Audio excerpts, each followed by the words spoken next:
Okay then, so what happened in this week's Coronation Street? Like I was saying, it was a good week. It was. I think that tonight's wasn't quite as strong as Mondays and Wednesdays, but on the whole, I'm pretty satisfied with how this week went. How about you? I'm satisfied. Yeah. You more than satisfied? It was good. Yeah. Good. Good I think it was like. I wasn't when I went into Monday's episode. I didn't know any of the stuff with Joel and Dee-Dee and Swain out on location was going to happen. So that was quite a nice little treat, wasn't it? I loved that mystery was fantastic. It looked like a really cool place. What? The location. Oh yeah, no, it was. It looked, well, I assume it was. It looked nice, and then we had the church on Wednesday that I was a little bit anxious about how it would go down. Obviously, with all the fighting that there's been recently with Billy and Bernie, but I think it held it together well. I was just a little bit disappointed by the rave. I don't know what I expected particularly. I don't know what would have made it a nice. I can't use the word nice. It's rubbish. What would have made it a satisfactory end to the week? But I think that the amount of just the amount of arguing and misery and fallout and just general Kirk probably didn't help. I don't know. And some of the other bits that were more interesting to me in the first half of the week didn't quite continue into Friday, you know? Yeah, I know what you mean. Yeah. I didn't find the rave disappointing. I thought it was exactly what I expected it to be like. Okay, so it got like what? I just thought they'd all be dancing around in the street, and they were.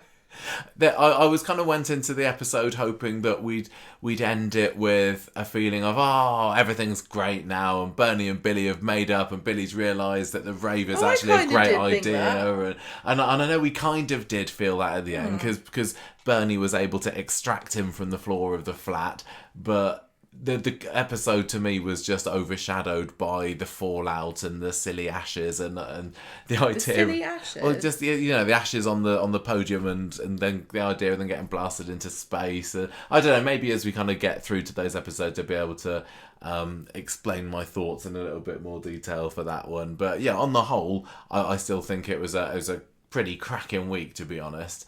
So we're going to start off with the pallbearers storyline, moving on to Die Missing Deering Mystery.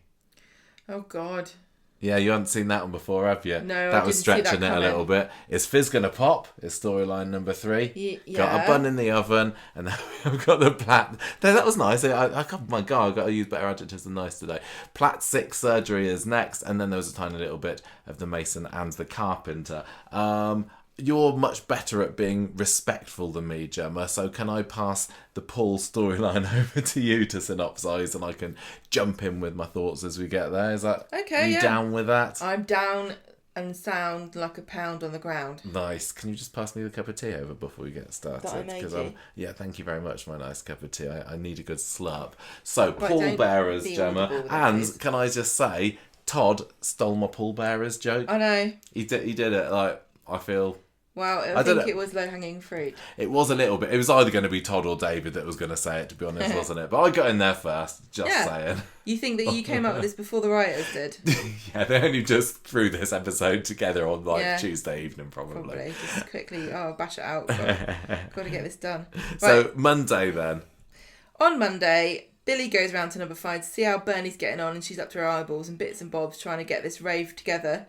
And it does feel to me like this rave was the antithesis of what raves were supposed to be about, because it's very organised and planned, and there were lots of... And the only drugs were paracetamol. Yeah, I'm not sure that's how it goes. Anyway, he invites her to the flower shop so they can talk about flowers, and of course they're not on the same page again, because he wants a nice traditional white lily and Bernie's not a fan. She wants yellow everything. So Roy says, why don't you compromise? I don't know what the compromise could be. What, cream? Bit of both. I can't remember what he does suggest something. They look like fried eggs. Todd asks if they've decided what they're going to do with Paul's ashes yet, and they said no. I have to say, I am really surprised that Billy didn't just want a grave. Oh, what, as in... Like, you can have the ashes in a grave. Oh, yeah, you can. Yeah, absolutely. That's really, where my mum is. Yeah, I think most people are buried with ashes in a grave. I don't know if that's wrong, but that's how it feels to me. Well, I don't think that Billy was... I guess he hadn't decided for sure, but he hadn't said that he doesn't want the grave. He didn't have a plan at all, did he? There's a few things in this that just seem a little bit cobbled together. Well, the whole, how does Paul want his funeral? How would he want his funeral to be? I'm still not convinced that wouldn't have been a topic of conversation while he was still alive and kicking. And then, the arguments that have happened this week about the ashes, I've just not really enjoyed. I wonder how many people them butting heads who have a terminal illness just don't have any plans at all, because I think that would be one of the things that would kind of preoccupy your mind. Like, how am I going to be remembered? How are they going to mark my life? Well, I think maybe I probably would. I'd plan it as much as I trust you, darling, to do a bang up job. You do it. But yeah, the whole ashes. I don't even I mean, I don't want to disrespect anyone who's listening, and everyone can do things in their own way. No, but I think the whole idea of even splitting the ashes, to that's me, very common. It doesn't feel. I know what you mean. I don't want to be split. It does feel a bit weird. You can have all of me. I know, please. but how much of that really is all you? What do you mean? I don't know. Is it just bits and bobs of the scrapings left? off the crematorium floor? Are you slightly weightier at the end of the day than you might have been at the beginning? If I had somebody's ashes, yes, I'd like to think that I was able to keep them whole, even though scattering is obviously, separating them all over the place. And I wouldn't necessarily want to get them turned into a diamond or anything, to compact them down together as much as you can. But having a bit of somebody here and a bit of somebody there, because they are just arguing over who gets them, to me doesn't feel like the most. Everyone has their own idea about what they want, and it's very personal, because even some religions you wouldn't be able to do this at all, and some religions you'd have to have a cremation. It's very different for each person. I only really recently heard about people splitting ashes up. I didn't really even think. It was something I even thought about. Well, no, I suppose I've never really given it much thought. But when the issue popped up on this week's episodes, I was just like, well, what do you think about? Somebody's got to have them. You can't split them. Obviously, you can split them, but what do you think about scattering in different parts of a same area? Because that's what we do with my nan. We did do that. Have we told this story on the podcast before? I don't know that it was actually allowed to be done. But go on. Do you want to? Well, go on then. No, not really. Oh, okay, fine. Well, I'm sure we've mentioned it before. Anyway. We just went around London and put her in various parts. Well, she was a proper Cockney. She was one of the last actual Cockneys. Yes, so we just put her in different bits around that kind of area. Anyway, I still think if I was Billy, I'd probably want to try and put my foot down. And I know that when people die, our families will fall out over one thing or another, money or heirlooms. Yeah, exactly, or even ashes. But I think in the same way that I really do believe that it should have been Billy who was the one that had the final decision on what the funeral should have been like, I think as his spouse, he was entitled, if two people are saying, well, I want the ashes, no, I want the ashes, I think they should have gone to him. But maybe he was okay with burning. Was he okay with her having some of it? At the end of it, I think he had no plan. He literally just didn't want to let go. That was why the final scene of those two together was heartbreaking. When she said, "Oh, you're going to set me off," that was just so real. Again, it just felt. There were some fantastic performances from all the main players this week. Absolutely. And I really love also the way that families are so weird, and especially married, when you marry into a family and suddenly you're kind of hanging around these people that you would never have met before or don't have anything in common with necessarily, but you've got this really deep bond just because two people decided to get married once. And now Billy and Bernie are not in Coronation Street, because this isn't how it works in Coronation Street, but they should really be bonded for life over the fact that I feel that we're going to see a drifting apart of Billy and Bernie. I think in about 5 years' time, if they're both still in the show, she'll be like, oh yeah, that Billy, I don't really get on with him. Well, it's like how she'd never met him in her life before. It's like how, like, technically Chesney and Leanne are related through marriage. They're kind of semi-brother and sister-in-law or something. And you wouldn't have a clue. And the amount of people times, go on. The amount of people who've raised children that they never speak of again. Yeah. Well, yeah, and we've also had people on the internet this week, I think it originated on Reddit, commenting that perhaps Sam and Bethany have never ever shared a scene together since Bethany returned earlier this year. So, yeah, I mean, Corrie families are a funny little kettle of fish. Especially with multiple siblings on both sides of a family, like the Platts. Mm. The Platts really are related to everybody now. Basically, if you're not a Platt, you're a Barlow. What do you think of the idea of the ashes being blasted into space? Maybe not, They're not being blasted into space, are they? Well, whatever it is. Being attached to a balloon. Do you like that? Do you think that's what Paul would have wanted? I suppose that's the main thing. Paul probably wouldn't have minded. Again, I don't think that I want my ashes. I don't even want to think. Maybe I'm like Paul, and I was like, I don't want to think about it. But I think if I were to think that somebody after I died were thinking, I know what Michael would really want. He'd love it if we stick him on a rocket and blast him up to the moon. I'd be like, oh, no, I wish I'd said something now. And I don't get the idea that that's what Paul would have wanted. I think there's just been a little bit of revisionism with Paul. I really think the whole rave stuff. We haven't seen him do a lot of raving. No.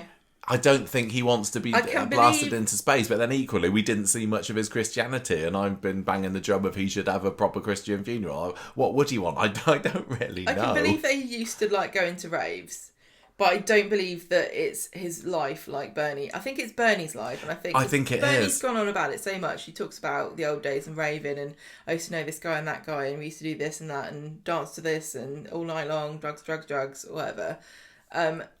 Paul's never really talked about any of that stuff. No, not particularly. I'm thinking. I mentioned about compacting the ashes down into a diamond earlier, which some people do, and have a ring. Would it not be more suitable for Bernie to have him turn into a crystal of some sort, and then she could wear him as for a crystal, and as also a pendant? You need the whole lot. Apparently, you need quite a lot of ashes to make it. Fill him up with a bit of glass or something.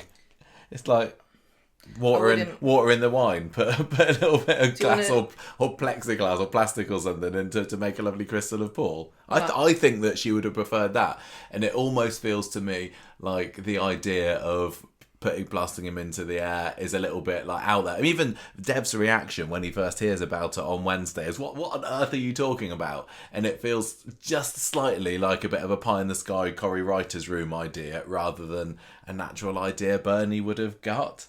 Do you know what I mean? Yeah. But definitely the raving side of it, I feel, is more of a Bernie thing than what Paul I don't know. would have wanted. Blasting somebody off into space just sounds like the sort of cockamamie thing that Bernie would. But is that disrespectful to Paul to have some kind of cockamamie ending to him? I'm not. I only meant it because it's not really blasting into space. Because I know some people have had that, haven't they? You go on a rocket, but it's very expensive. Yeah. Being attached to a balloon is not going to space. No, I suppose maybe balloon is okay. We haven't got to this scene yet where they start talking about it because it's on Wednesday, isn't it? You seem very preoccupied. What do you mean? With with ashes and. Well, it was a hot topic in this week's shows, wasn't it? And I don't know, it just doesn't necessarily. Are you necessarily even going to get cremated? I don't even know. It's very expensive to get buried. I don't know. I think the last time I looked, it was like £6,000. It's really morbid. But I think that is greatly increased by now. And you only rent the hull for 100 years. You don't get to keep it. Oh God, Bennett. Okay. And then they bury someone else on top of you. That's why I'm getting a crypt. Oh yeah, are you going in with the crypt with me? Yeah, let's have it. We haven't got any children. We'll just buy a crypt. That's what I'm going to do. That's my plan. I remember we went to Highgate Cemetery, and there was this couple. I think they were Canadian, but maybe I'm wrong. But they loved Highgate Cemetery, and they were like benefactors, and they were incredibly rich, and they had no children. And through special dispensation, because of their incredible wealth, they were allowed to build an enormous mausoleum in the corner. I want to go back and see it, actually. I think they said it cost them £1 million to get this mausoleum built inside Highgate Cemetery. And to me, that is like, you say, I want a Bentley, I want a I want, a suite at the Ritz. I want to live on a crypt ship. I want a yacht. I want a crypt in Highgate Cemetery. Who am I to criticise Bernie's cockamamie ideas when you actually want a crypt? I want the good side, not the crap side that anyone can go in. I want the side you have to get a ticket to go into. Thank you very much. Where were we? We're only about 3 scenes into this episode at the moment, aren't we? Right. So, we get... They're talking about splitting the ashes. Bernie is not going to let Billy have the whole lot. Oh, I found it difficult to like Bernie at some points this week. Bernie, it was very interesting because, again, I was watching this going...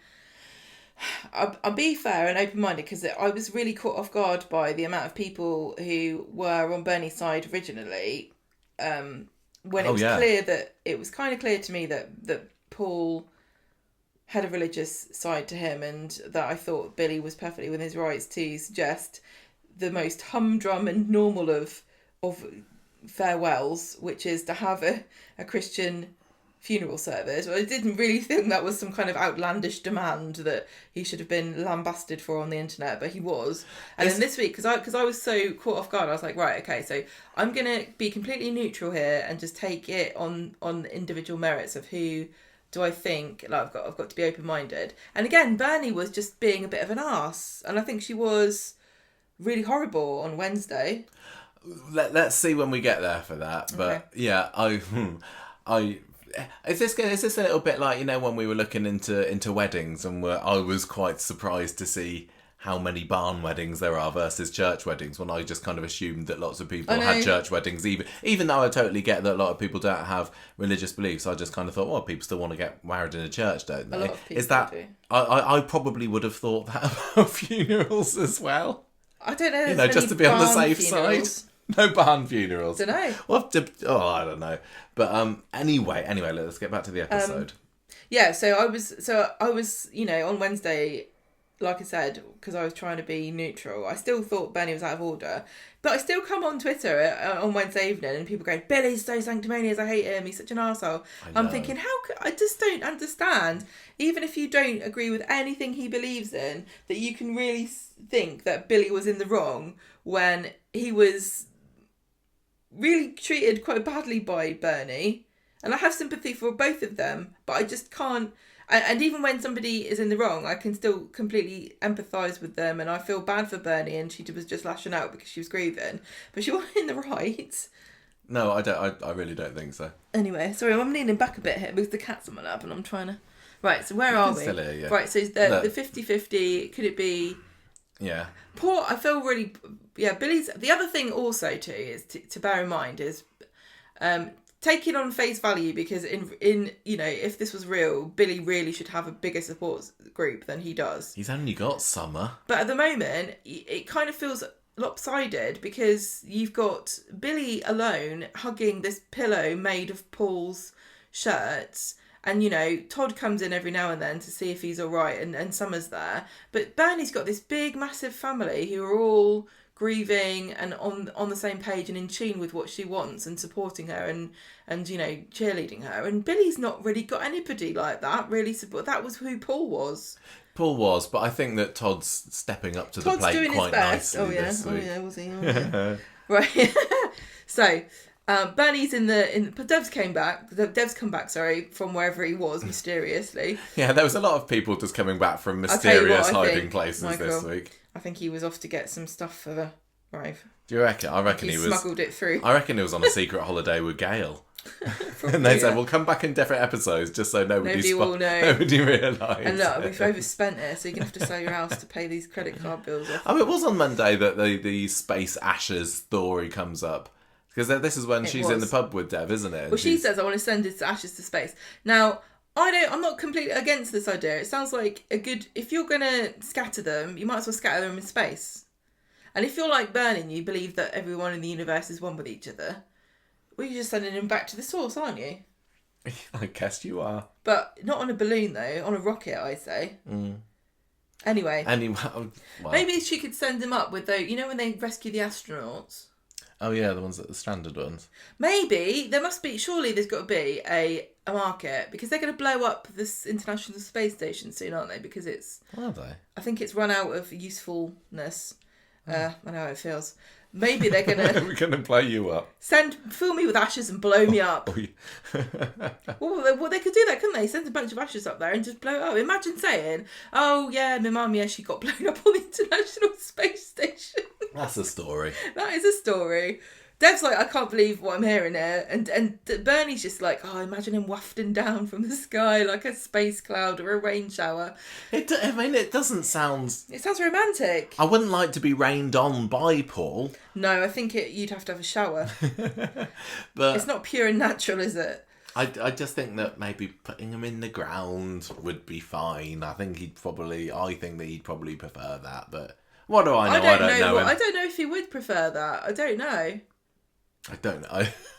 I don't know. Did you ask him? Well, I no. You shouldn't do it. No. I asked Peter Ash what sort of funeral he thought that Paul would prefer, and he said, "But why not both?" And he kind of gets why not both in the end, doesn't he? Why not both? Didn't ask him about the ashes. Right. So. Should have done it. It's a clues in his name, innit? Peter Ash. Wow. Anyway, Benny sees Dev's expression, and she's like, "Oh, maybe it's a silly idea." And she says, no. He says, no, if that's what you want to do for her star child, you should do it. Oh, yeah, she was talking about her star. I mean, the fact that, he's Apollo. I can't remember which character it is that makes the comment about it. I think it's on Wednesday about Apollo being sent to the moon. It's all very poetic, isn't it? But what's his middle name? I don't know. He's got should have paid more attention at the wedding. On Wednesday, Billy's looking at the wedding photo because it's a year ago. Since they got married. Yeah, we'll keep an eye out for that in 4 years' time, everybody, in the quiz. Chesney is ironing his funeral. And 5 years ago. Gob. No, 4 years from now. 4 years from now, funeral. 5 years from now. Yes, you're right. Wedding. Maths. I know, man. Who trusts it? Not me. Joseph's sad because he's worried about if he cries. This is really sad. The funeral car's there. He did get a blue one in the end. I don't remember what sort of car he wanted, but it looked like perhaps the correct one. Neon stripes, flowers, said Apollo on there. I would have gone for Paul because it's cheaper. Only the best for our Apollo, though. Billy says a prayer and he gets, for all I say about I like the tradition and the ceremony of the funeral. I don't know what the hell he was doing with that pastry brush. It was a bit pastry brushless, wasn't it? Was he just oh my god, was he basting him for the oven? Oh god, make sure he gets a nice glaze. He was like anointing him with holy water or something, or oil. But it was very nice. Well, Bernie wasn't impressed with this. And then it turns out that Joseph's going to stay at Fizz's. But you never see him there, so... No, I wonder... We did have a bit of that on Friday, didn't we? And Joseph being guilty about not being there. But I wonder...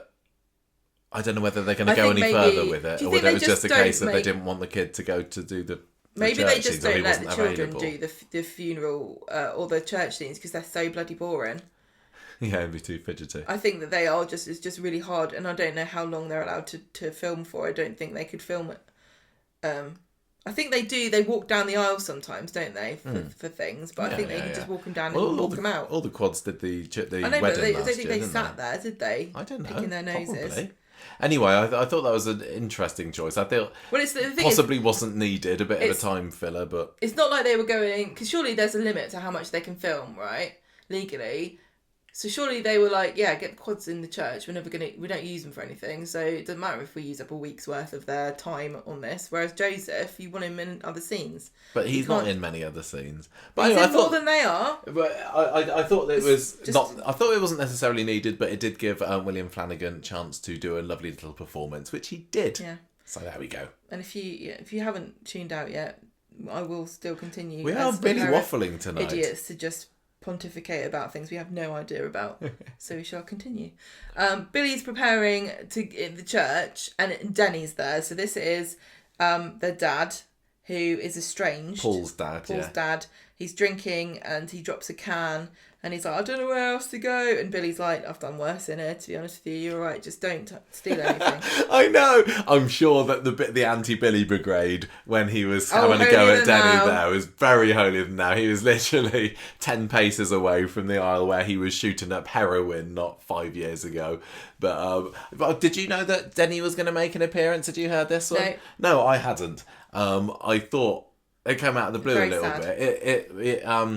it started off the whole Bernie rant later on, didn't it? It was This quite, was the catalyst. Yeah, I said earlier this year, the whole introduction of Denny as a character felt a little bit pointless because he was only in it for a very small handful of episodes, wasn't he? And I was thinking, would the story have made any difference had he not been there? So at least they did bring him back for this, but I'm sure they could have still stirred up a bit of drama between Bernie and Billy without him there. But anyway, sorry, waffling again. He's like, you can stay, I suppose. And so the service begins. The pallbearers bring in the pall, and Gemma and Bernie follow behind. I loved how they had Kit on one of the corners. They had, yes, Dave was like, this is going to go so badly. Well, they had all those short asses, didn't they? Yeah. It was Summer, David, Todd. None of them are getting anywhere close to 6 foot, although David's hair is really stretching up there. Yeah, he could have had it on his head. Yeah, one of the corners is 6'5" Kit. Well, there you go. I thought it was quite amusing, but it's probably supposed to be. Yeah. Billy starts talking about the wedding a year ago when Paul could still walk, and that's how they should remember him, like he does, and it gives him a bit of comfort to remember that. And then he's got tears in his eyes, and he talks. He says he doesn't want to just talk about the facts, but the feelings, how he made him feel, and how he made everyone feel equal. It was a really, really lovely little eulogy. Yeah.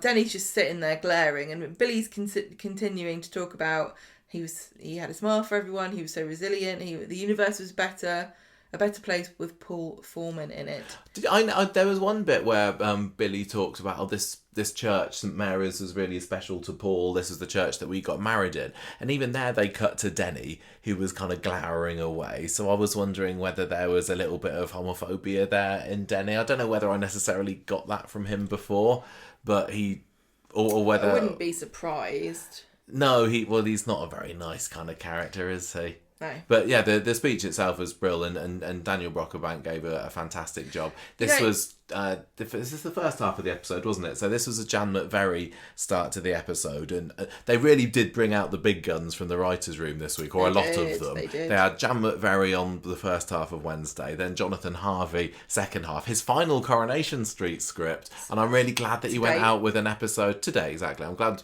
they went out with an episode that I really did enjoy. Then today we had Ellen Taylor and Stephen Fay. So I thought that the writing really did help Wednesday's episodes, because I was a little nervous going into it, thinking, are they gonna screw this up somehow? And I'm sure they won't. Well, I always worry, like, if it's an episode that I want to do well, I'm often a bit of a pessimist about it and think, but what if it doesn't meet my standards? Right, okay. But it did. It was brilliant. I loved it.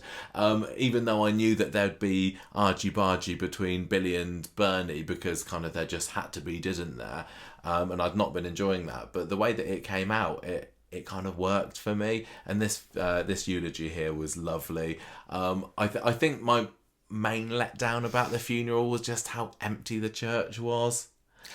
Yeah, I thought there would be everyone there, but it was, again, like a very small handful, which is sad because a young man dying, as Paul has, like that, tragically, I think that the church will be full.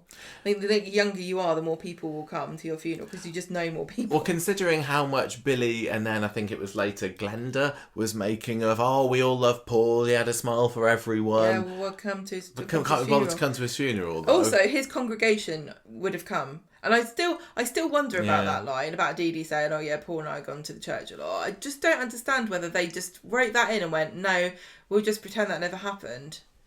But it was weird, because it was the reason that Paul decided to go through with the marriage and went to the church and everything. Yeah. Because it was important to him. Well, I would just assume that... Also, where was his vicar? Because it wasn't Billy. Billy's wasn't Paul's vicar. Where was Paul's vicar? Maybe he was one of the anonymous revellers in the background. Not revellers, that's not the right word. Mourners, that's the one. Right. I always get those two confused. Because you basically, who did you have? You had Dee-Dee and Ed being Paul's boss. You had the one bites the dust. Yeah, exactly. Yes, first Seb, now Paul. The position's cursed. It's the Defence Against Dark Arts teacher of the Builders' Yard. It's probably for the best that the yard's burnt to a crisp, isn't it? Yeah. So we had Daniel, we had Gemma, Chesney. Literally, the people who needed to be there were there, and nobody else. And it was just a shame because there were a few extras, but there were lots of anonymous extras. It used to be that you would get everybody in a scene like that, but I just don't think they can do that anymore. I think. Well, we've had people tell us as well that the Coronation Street podcast back in the day hated wedding and funeral episodes because there was so much sitting around and really boring. But I think it really would have been nice to have tried to squeeze in a few more. And at the rave as well, you had Bernie and Gemma. Kit was there, not doing a whole lot, and then a whole platform full of anonymous ravers. And it would have been lovely to have had the cast there. We had Ken, didn't we, on Friday? Yeah. As down. I wasn't completely down on Friday's episode. It just didn't top off the week as well as I wanted it to. But what I did like, and this did get me to laugh out loud, was Ken coming along completely unnecessarily but brilliantly, being handed a rave stick and just he was like waving it around like a conductor's baton, wasn't he? I was thinking, are they going to get him onto the dance floor? I don't know whether that would have been a bit too much. Insurance, but that was a really, really nice touch to put that one in. But anyway, back to the church. With everybody, please stand for all things bright and beautiful. One of Paul's favourites, classic maybe. Banger, that is. I would have thought, he was younger than us. How old is he? He was like 8 years younger than us, maybe. Right. I would have said that he might have wanted to go for a proper old school 90s assembly banger. Like what? I like give me joy in my heart, keep me singing. I suppose that's not really a funeral song, song, is it? Give me joy in my heart. Well, what do you sing then? Jerusalem? When I needed a neighbour, were you there? Were you there? Because then when they get to I was cold, I was naked, and everyone can go, ooh. Or just Shine Jesus Shine. That's a proper classic for the 90s. I love Shine Jesus Shine. I think Paul would have liked that one. Good old Jesus. All Things Bright and Beautiful is pretty good though. Pretty good standards. I think it's too standard. Is it too happy? I think it's a funeral. Again, that to me, and I don't want to diss whether it's Jonathan or Jan that picked that one, but it's just like him, All Things Bright and Beautiful. Yeah, okay, why not? Maybe Morning Has Broken. Morning has broken. I'm just picking holes in this, but I really did enjoy it. So the funeral, that scene, absolutely great. And as much as I didn't think that Denny was a worthwhile character, I appreciated his inclusion here. Really? He was hiding behind a pillar, wasn't he? Nobody else. Worthwhile character. No, I'm not at all. Billy said, "Look, don't you make your." What does he say? Don't let anyone know you're here, and keep your mitts out of the collection box as well. So at this point, nobody knows he's there, apart from Billy, or Bill as he kept getting called, which I like. Back at the pub, Sean and Glenda are like, "Oh, sad, isn't it?" Yeah. Service is over. Bernie was like quite happy with it actually. She was lovely. She was saying, "Oh, I love it." Yeah, and that was the moment where I thought, "Oh, maybe they're not going to have a fallout." I thought, this is going in an interesting direction here. Maybe on Friday, Billy will be like, "Bernie, you've taught me the way of the rave.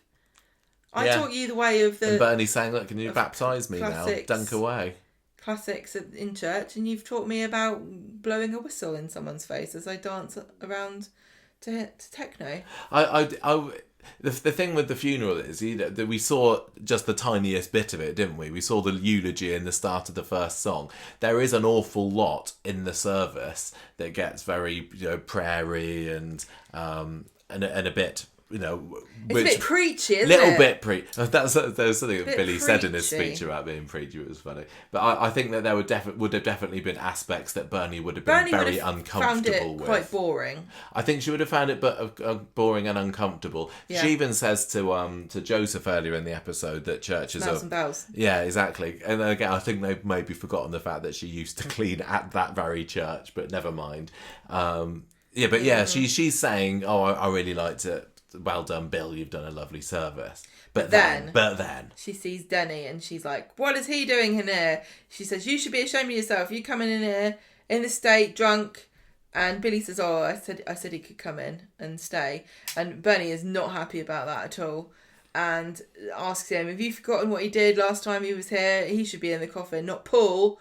A beautiful service ruined. Good work, Denzel, even for you," she says. and he leaves with his tail between his legs, and Billy tries to tell Bernie that this is when he was a bit of an arsehole. This was, I will admit this, because there's no need for this. She was not upset about at Billy, really. She was mad about... Not really. She was mad that Denny had turned up. And she was perfectly right to be mad at Denny for being there at all, and also for being drunk. I don't know. I think that Denny had a bit of a right to be there. After he tried to sell the wheelchair? It depends how repentant he really was. He wouldn't have gone unless he'd wanted to be there. He didn't go to cause a scene, did he? He didn't go to stir things up or No, we didn't delve into it. I think he wanted to be there because it was his son, so I think he had the right. I said she's perfectly within her rights to be mad about him being there. I didn't say that she, she's not in charge of it or anything, but, there's certainly people that I wouldn't want to see at certain events that I would be within my rights to complain about them being there, but I wouldn't expect anyone to do anything about it. That's the difference. Right, okay. Do you know what I'm saying? Yeah. She was right. She's within her rights to say, I don't want this cretin here. Thanks very much. Yeah. But anyway, then Billy decides to be an arsehole and says, Bernie, you don't have the monopoly on Paul. Half his life you were off the radar. For 15 years you weren't even there. So that to me, that was unnecessary. It's just too much a bit out of character. But I bet there's a lot of people who are Billy haters, and I know I might be singing Billy's praises at the moment, but we've definitely been through periods just a few years ago where Billy tried our patience to the limit. But I bet that people were probably watching that going, oh, here we go again, Billy, what a nasty thing to say. But that at least to me was like, oh, you probably should have kept a lid on it there, Billy. That was a bit unnecessary. But I guess it was necessarily plot wise to then kick off the argument. It's not like he doesn't have a point, but there was no reason to say it then. No, and it's the way he said it as well. You don't have a monopoly on Paul. That is confrontational. That was, yeah. I mean, I do. I kind of deserved the backlash. I'm only defending him insofar as I'm a contrary person, and also I think sometimes we have to argue different perspectives. But you could say, he's been pushed here to his limit. He's just done a service for his husband, and now you've got Bernie. It looks like she's going to kick off. She wasn't kicking off, but she's made herself she's shown herself to be quite capable of kicking off about things. And maybe his, sometimes everyone's done this.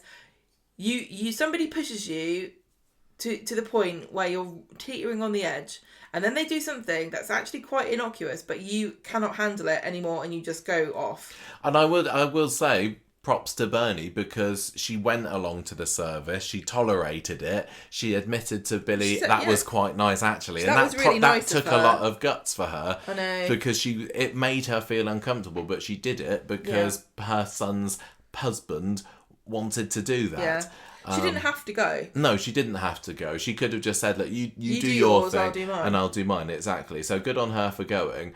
But yeah, Billy, you should have just said. Billy just being I think he should have just said, look, he just wanted to pay his respects to his son. But it's not dramatic, is it? And left it at that.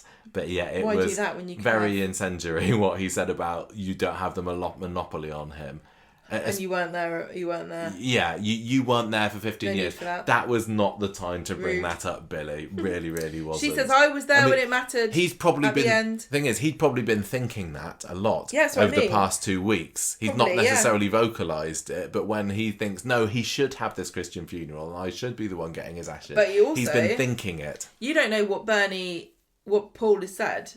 You don't know if this has been from Paul, or or whether Billy's just thought on his part. Because sometimes, like with you, if somebody's horrible to you or wrongs you in some way, I actually get more annoyed about it than you do. Oh, God, you do. So maybe he's like that, or maybe Paul has said some things to him, like, my man want all those, that great, or...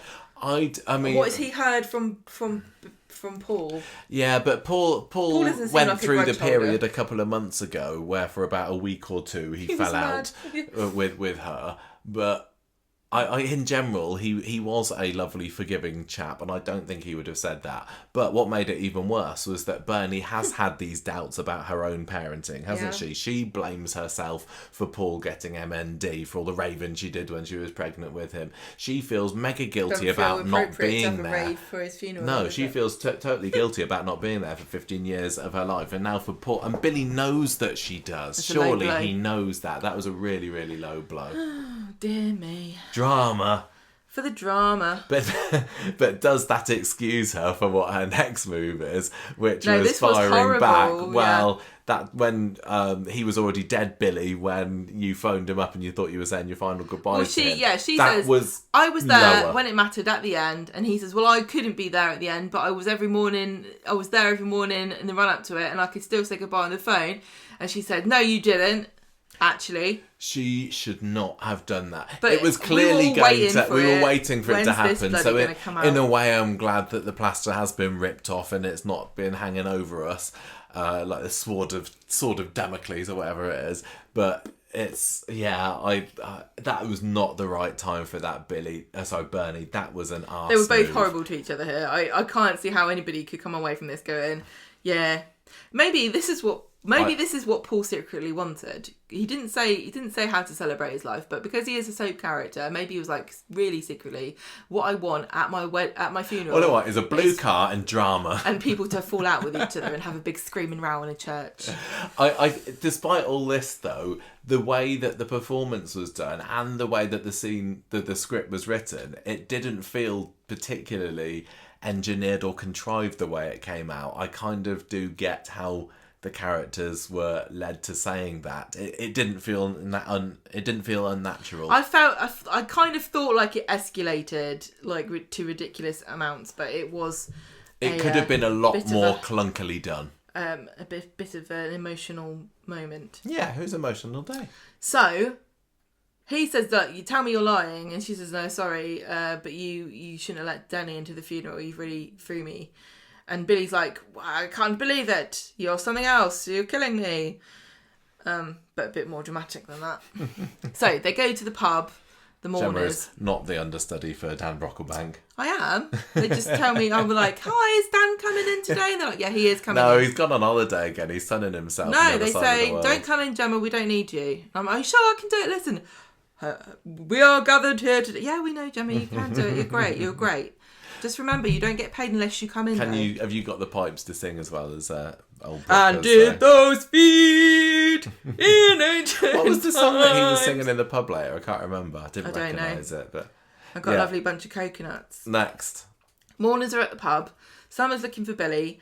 Bernie is just being a right cow now. She's all out war. She's like, oh, he's here in his invisibility cloak. Oh, maybe he's off having a pint with Denny somewhere, his new friend. Yeah, or maybe he's just late. You know how he's always late for things. She's feeling proper guilty at this point. Saying, and I'm glad that she had the decency to feel guilty rather than just saying, well, I've said it now, so I'm going to own it. And she's like, I feel bad about that. Yeah, and I think that's what made the episode still stand up to me, because I didn't want them to fall out. I've not enjoyed the falling out, but the fact that she immediately is like, I'm really sorry, Billy, I shouldn't have done that, made it all okay for me. So she then sends as a spit with her and Kit, because a spit with Kit or a spat with Cat. She's been horrible to Billy, and then Billy walks in.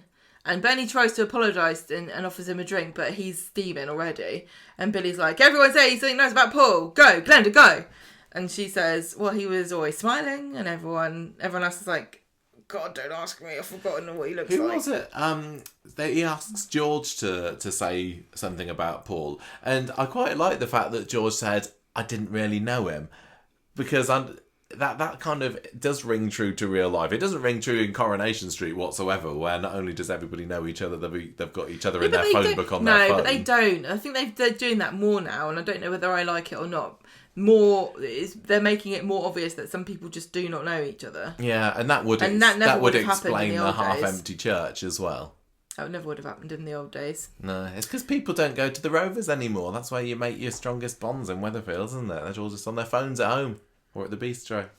So, Billy, in case you did wonder, is singing The Wind Beneath My Wings. Oh, yes, I did write it down. And everyone's like, good God, don't know what to do about this. So Ed goes over and offers to take him home. And Billy's like, I don't need Molly.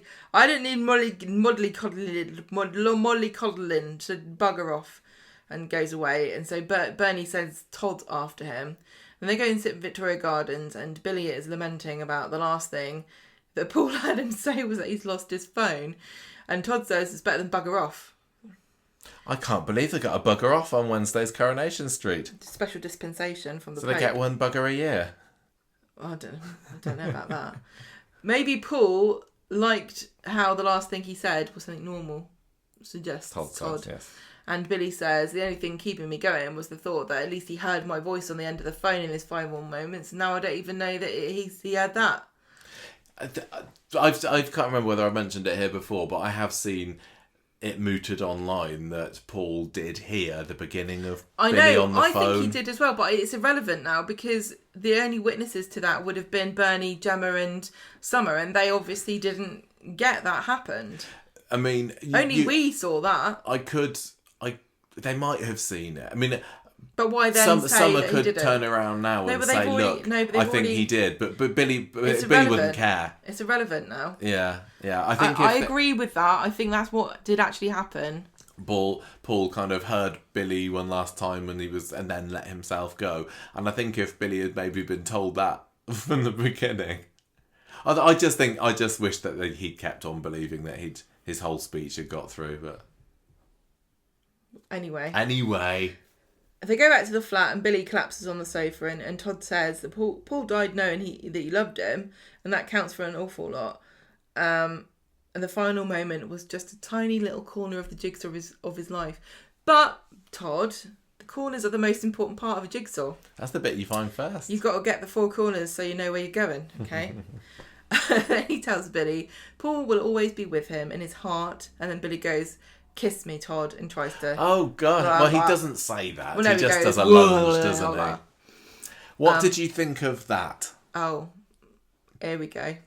I just don't necessarily feel that it was necessary, and it didn't really go anywhere. On Friday, there was a little bit of Bernie and Todd saying, "Oh, last night," and Bernie's like, "What about last night?" Nothing. But I wish they hadn't gone there so soon. I don't know how true to life that would be. I don't know. For anybody, let alone Billy. It felt like a bit drama for drama's sake. That was a bit of a miss for me. Anyway, they all just, just chill out, don't kiss anymore, and just sad and cry. Then Friday, Gemma comes down and finds Joseph on the sofa. No, it was really, really nice, the ending on Wednesday, because Todd's kind of very reasonable about it, and Billy's still steaming, like you said, and it just ends with him kind of half curled up on the sofa and Todd with his arm around him. It was lovely. Really sad. Yeah. Friday, the rave up. Joseph's on the sofa because he couldn't sleep because he feels bad about not going to the funeral. So he should. Bernie comes in, she's like, yeah, rave time. I'm trying to text Billy and apologise, but he hasn't replied. Then we see Billy's hungover and he's not sure about what he's going to do, whether he's going to go to the rave or not, but he's going to get the ashes. Yeah, he thinks he's getting the ashes. I can't remember whether Bernie knew that she was getting in there before Billy or whether she also thought that she was supposed to be getting them, but... Well, later on, the preparations are getting... They've blocked off some of the Rosamond Street, and so they're right by the kebab... in front of the kebab shop where streetcars normally park their cars. It was just kind of by the brewery gates, wasn't it? Good job they don't need that for anything. I hadn't seen any spoiler pictures for this at all, and I kind of imagined the whole of Victoria Street getting blocked off for it, like they did for the Peace Festival a few years ago. No, there wasn't enough people, but they had the road closed down, and they made they paid lip service to the fact that they probably wouldn't be able to get roads closed down for somebody's funeral. They didn't need the roads closed down anyway because they were just in the corner. They would have got run over. Because they had Kit there putting his police tape round. Look, it's not real. But, right, so they're getting everything together, and Bernie asks Todd, I think, how Billy was last night. And this is when Todd's like, well... Can you please bring me Paul's ashes so I can so you can see the party. Then we get the ravers, the raving in the 90s clothes, including tracksuits. Were you jealous? I do like a nice shell suit, as you know. Bubbles flying, tunes are thumping. So Billy's not there yet, though. Summer's down in Paul's favourite top of hers, apparently. Okay. And she's got a little bum bag, or fanny pack, as you call it, in a different country to this one. Strange people. There you are. Fanny pack. They bum pack. There's no good word for it, is it? Yeah, no. Maybe there's another place that calls it just arseholdle. Derriere crotch sack. Crotch sack, yeah. Derriere pack. I don't know. So Billy groin, what's another word for bag? I've lost it. Groin carrier. Groin carrier. Yeah. Okay. Groin pocket. A groin pocket. There we go. Okay, that's the new word for it. It's an international one. It's kind of like Esperanto, where nobody uses it, but it's there in case you want it. In case you just want to make yourself understood by everyone. A groin pocket. Right, so Billy comes out eventually, and it says this. Sorry about last night, Tom. Then he's like, I've come to get Paul's ashes, and he's completely shocked to hear that they're all at the rave. So he marches over to the dance floor. There's murder on the dance floor. And has a bit of a go at Bernie. He goes, don't worry, look, I'll give you a little box. This is some of his ashes. I need most of them myself because I'm going to launch him into space. And Billy's like, what the hell is going? I've missed half of this. What are you talking about? Bernie should have just said, it's closer to heaven, closer to God. Bernie should have taken the box, and she should have put, this would have been a drama for another day. She should have put most of the ashes in the little box and gone, I'll keep this, you have the urn. He wouldn't have known. How, if you give me a box and you say, here's the ashes of your dearly departed whatever, number one, I'm not going to ever look in there. You could put anything in there. I'm not looking at it. Number two, I don't know what the volume of a dead body is when you roast it to pieces. This is very true. I mean, as a vicar, does he know a little bit more about ashes than the rest of us? Maybe. Possibly. Maybe. Yeah. How convinced were you during these scenes that Paul's the urn would end up getting knocked over and smashed onto the floor? I was absolutely convinced because he kept bumping up and down. I was like, he's going to die. Yeah, he's going to get Dennis Tannered, I thought. Or no. Pat Phelan, even worse. Sad. I just worry because Corrie does have a bit of a history of being incredibly disrespectful with ashes sometimes. Even a tortoise got it. Oh, yeah. I mean, we had Hayley had a nice scattering in the lake. And Alma was as well up in the Lake District. But generally, if there's what was that other one? There was that awful scene with Norris and Mary that time. Do you remember where she throws the ashes in the air? Literally, if there's an urn on Coronation Street, there's a good chance that that's going to end up smashed or rolling down the street at some point. What was it, like 60-70% chance you're going to be... I would say so, yeah. Pasted on the floor. Yeah, so Paul was very lucky not to come a cropper there.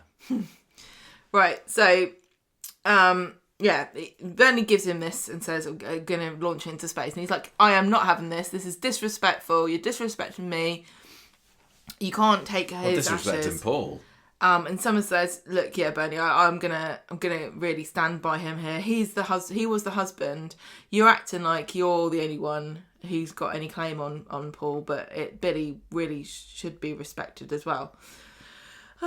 Then we get, there's a funny little side bit where David starts talking to this guy who it turns out was one of the ex-cellmates. Oh yeah, that didn't go anywhere. I wrote that note down, but nothing happened there, did it? No, and he was like, all right, mate. Yeah, and then we found out that that Paul's prison nickname was Minty because he had the freshest breath in the cell. Nice. Not just because he said everything was mint. That's a pretty good, if you're going to go for a prison nickname. What was the point of that? Are we going to see Andy back again? I don't know. Maybe Andy's going to do a heist to get the Platts some lipo money. Maybe he's going to try and steal the ashes back for Billy. Well, I don't think he needs to, does he? Bernie takes paracetamol because she's getting a headache, and Billy and Summer and Bernie are sort of sitting on opposite sides of the road, kind of in a stalemate, not really knowing what to do. And looking miserable. Yeah, but Billy decides in the end, like, that's it, I'm going to steal it back. Head into the centre of the throng. And he runs upstairs to the flat with the urn, and he sits on the floor and he hugs the ashes, which I thought was just all, awful, sad. What else would you do? Tell you what, though, that was a very huggable urn. It was a good shape, wasn't it? It was a nice shape for hugging. Maybe they do this already, but you stitch the ashes into a teddy bear.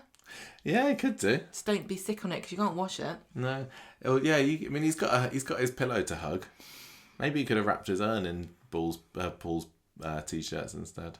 I don't know. I don't know. I don't have no real solution here. I think that you're going to be sad no matter what, aren't you? Bernie realises the urn's gone, so she marches over to the flat, and Todd and Summer are trying to stop her. And Todd's saying, look, Billy's grieving, you need to give him some leeway. And then he lets it slip that something happened between them last night. And Bernie's a bit upset about this too. And she says, look, this isn't his day. This is my day. He had his day yesterday. You should let me, this is my day to grieve. And someone's like, please, this has been a really good day. Don't spoil it. Which, that was kind of interesting. I was like, For which bit?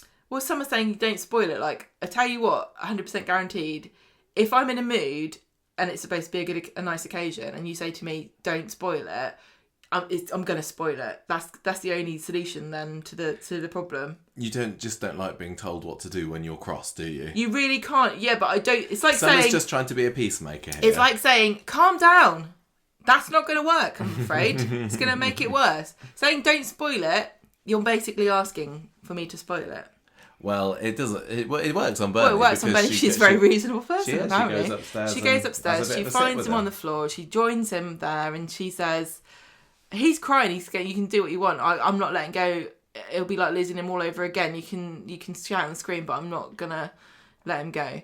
And then Bernie tells a story, because we had to get a funny Ashes story in here, even if we didn't witness it ourselves. We hear the story. Yeah, we didn't have Mary in tonight's episode to tell one of our crazy stories about when she was younger, but here we had what happened to Bernie's dad's ashes, which was getting scattered on a snowy path and then melting into the pavement when the snow melts the next day. He had to be swept away. Yeah. Billy's like, okay, fine. He says you have to let him go. And she says, I think she does, I don't know who says this. We both do, but it doesn't mean we have to lose him again. And they hug, and she says, Paul is always going to be in your head and your heart. And I thought this was just a really lovely scene. Two people really struggling with a mutual loss who don't necessarily see eye to eye, but they're united in grief. And there've been a few really touching moments when they've been able to connect with one another, but this was one of the few moments where they're like, just let it all go and just. I would have preferred today's episode if it had started with a moment like this, because they had their falling out yesterday. Billy went home not in the best of moods with Bernie, and if it had been a case of her going up there and having these words with him towards the beginning of the episode, and they just had a lovely old knees up. Okay, maybe they wouldn't have had the cliffhangers or the plot or anything, but it wouldn't have had all of the, I think, unnecessary, nasty exchanges that we saw a bit too much of in today's Not everyone episode. can be nice to each other all the time, because that would be a boring show. No, I know. I just think I'd had my fill of those two at loggerheads, and today should have been just a fun celebration, and it wasn't. It was overshadowed by them not seeing eye to eye. I'm believe it or not, listeners, I'm not much of a raver myself, so I don't think I'm ever going to be fully on board with watching something about a rave. It's not going to be my cup of tea particularly, but I think I would have liked it more if it had just been a 100% joyous occasion. Anyway, Bernie gets up, looks down at the party, and Billy says, Paul would have loved it, and maybe he would have also loved to be sent up to space. And I'll keep my box, but you can fire the rest of him up in the sky. And I'm sorry that, I forgive you for getting the urn before I did. And so they go outside and they have a little bop, and then Bernie gives an announcement and says, we're going to blast him into space. Not now, though. We're going to have some CGI fireworks. Oh my gosh. What? Let me just finish. Gemma cries, and this was, Dolly Rose Campbell again, being fantastic. You could hear her audibly sobbing. You don't get that very often in Coronation Street, like proper, just gut-wrenching sobs. So she's crying, and she's buried her face in Bernie's shoulder. I think she'd just seen the CGI fireworks. And Bernie calls Billy over. I was nearly crying real sobs. And they have a group hug as they all grieve together. It was and then so... Michael's just going, so unnecessary. Can't believe this is ridiculous. If you can't have real fireworks, don't have fireworks. Did that really add to the scene? It was already, it was a nighttime scene, but it was already raving colour and lasers and stuff all over the place. The fireworks added nothing other than me rolling my eyes right up to the heavens. And they're just awful. They don't look good in the slightest. Who can look at that scene and go, oh, you know what? Those fireworks, they really look nice. Oh, how beautiful they are. They look My favourite bit about them They stick an old GIF from the 90s up in the sky. It looked just as bad. My favourite thing about them is that they were completely out of... the ratio is completely wrong. So and also the angle that was off as well. It just literally did look like they just went select sky, just insert just video. The pits. At least when they had the CGI fireworks over the Rovers at New Year, I kind of predicted it was happening. So I was steeling myself and I was ready for some horrible fireworks. But with this, it caught me off guard. I'm just happy that the Winter Brown's money troubles are over. Oh, what? Now they can... They just afford fireworks. They didn't have to. They just... No, they weren't real, were they? Oh man, it was awful. Do they collect? Right, here's my question. The rest of the rave get-up was quite nice. Do they just not have any money to do fireworks? Is it really expensive? Or is there something else? Like, is there... The insurance is too much? Or do they feel like it gives it away if people see fireworks coming from Coronation Street? Or what is it? Does it take too long to film it and everyone gets cold and wants to go home? To me... And I've got no insider knowledge about this. It feels like it's a bit of a health and safety thing. Because you can get things falling on your head. And you can buy a cheap rocket for a couple of quid that would have looked better than this. I bet you're not allowed to buy those for... for what? For celebrities. Their faces will come off. I just can't. I can't even. What is the point of that? I think the point is to annoy you. Works every time. Anything else about the rave? The rave was fine. I really hope that there's more fireworks at Christmas and New Year's. Stop it. And bonfire night. No, we've got bonfire night coming up soon. Oh god, we haven't we? Is there going to be an episode on bonfire night? This may be the reason that they don't have fireworks is because Rita's still got that ban in the cabin from selling fireworks. She will not have it. And the rest of Weatherfield are like, well, we still want to have fireworks. What do we do? Let's just CGI them up there. Well, I mean, people don't have lighters at concerts anymore. They have mobile phones. How was Tuesday? No bonfire night this year. How was Dev for you? Loved him. Yeah, he was getting well into the 90s spirit, wasn't he? But Kirk... We don't need to talk about it again. Why put him in there? Okay, so I thought that all in all, I was pleased with how this story went down this week. It was on the whole a good send off. The only thing I would say, brilliant character moment, was that I thought I still stand by saying that the Paul and Billy special episode was better, more heart-wrenching than both Paul's death and both funerals. It felt like a more of a special episode. I don't think we needed to cry in every episode that has Paul in it. Now. But for all of them, you've said, it wasn't as sad as I thought it would be. Yeah. So I'm glad that they still kept that through to the funeral. And the funeral was sad. And it wasn't even, there was the odd joke here and there in the eulogy where it's like saying, oh, look at me preaching again. I can't remember. But I think that the fact that they had the other stories dotted around it did help to balance it out. And I don't care what you think about Billy as a character, but I just want to give props. I think everyone really can agree to give props to Daniel Brocklebank because he genuinely gives off an aura of being a vicar. Whether you hate vicars or love vicars or whatever you think about a vicar, I don't think that Daniel Brocklebank thinks a whole lot about the vicars. I think he's made his stance on the church clear in the past. Well, listen, I think he does a bloody brilliant job, and he gives off a fantastic. I completely believe. Sometimes I forget he's not a real vicar. Yeah, well, that is the mark of a good performance. He's fab. I don't know. Do you think that we're going to have a bit of a rest to this story now? It feels like there's not much more that you can do. I don't think we're going to see the blasting to space. I think we'll just hear that it happened. Yeah, I don't need to. No, the because story... it'll just be it'll be like a CGI. Maybe they'll CGI a little face of Paul going up in the sky. The story has been one of Corrie's highest... it has been. It's been the best storylines for the past year and a half for me. I was sad that it had to come to an end, but I think that if they tried to extend it any further, I don't know, maybe they have a great idea how to, but I wouldn't be disappointed if this was kind of the end of it. And of course we will see, how's Billy coping as a grieving widower. How long does it take Billy to get into Todd's pants? Exactly. But yeah, so as far as I'm concerned, this can be the end of the story. Well, I think once you've died, it's kind of the end, isn't it, really? Yeah, and it stuck the landing pretty well. Really well done, Corrie. This was a triumph, honestly. What a great storyline. And also... And a great twist on the terminal illness trope.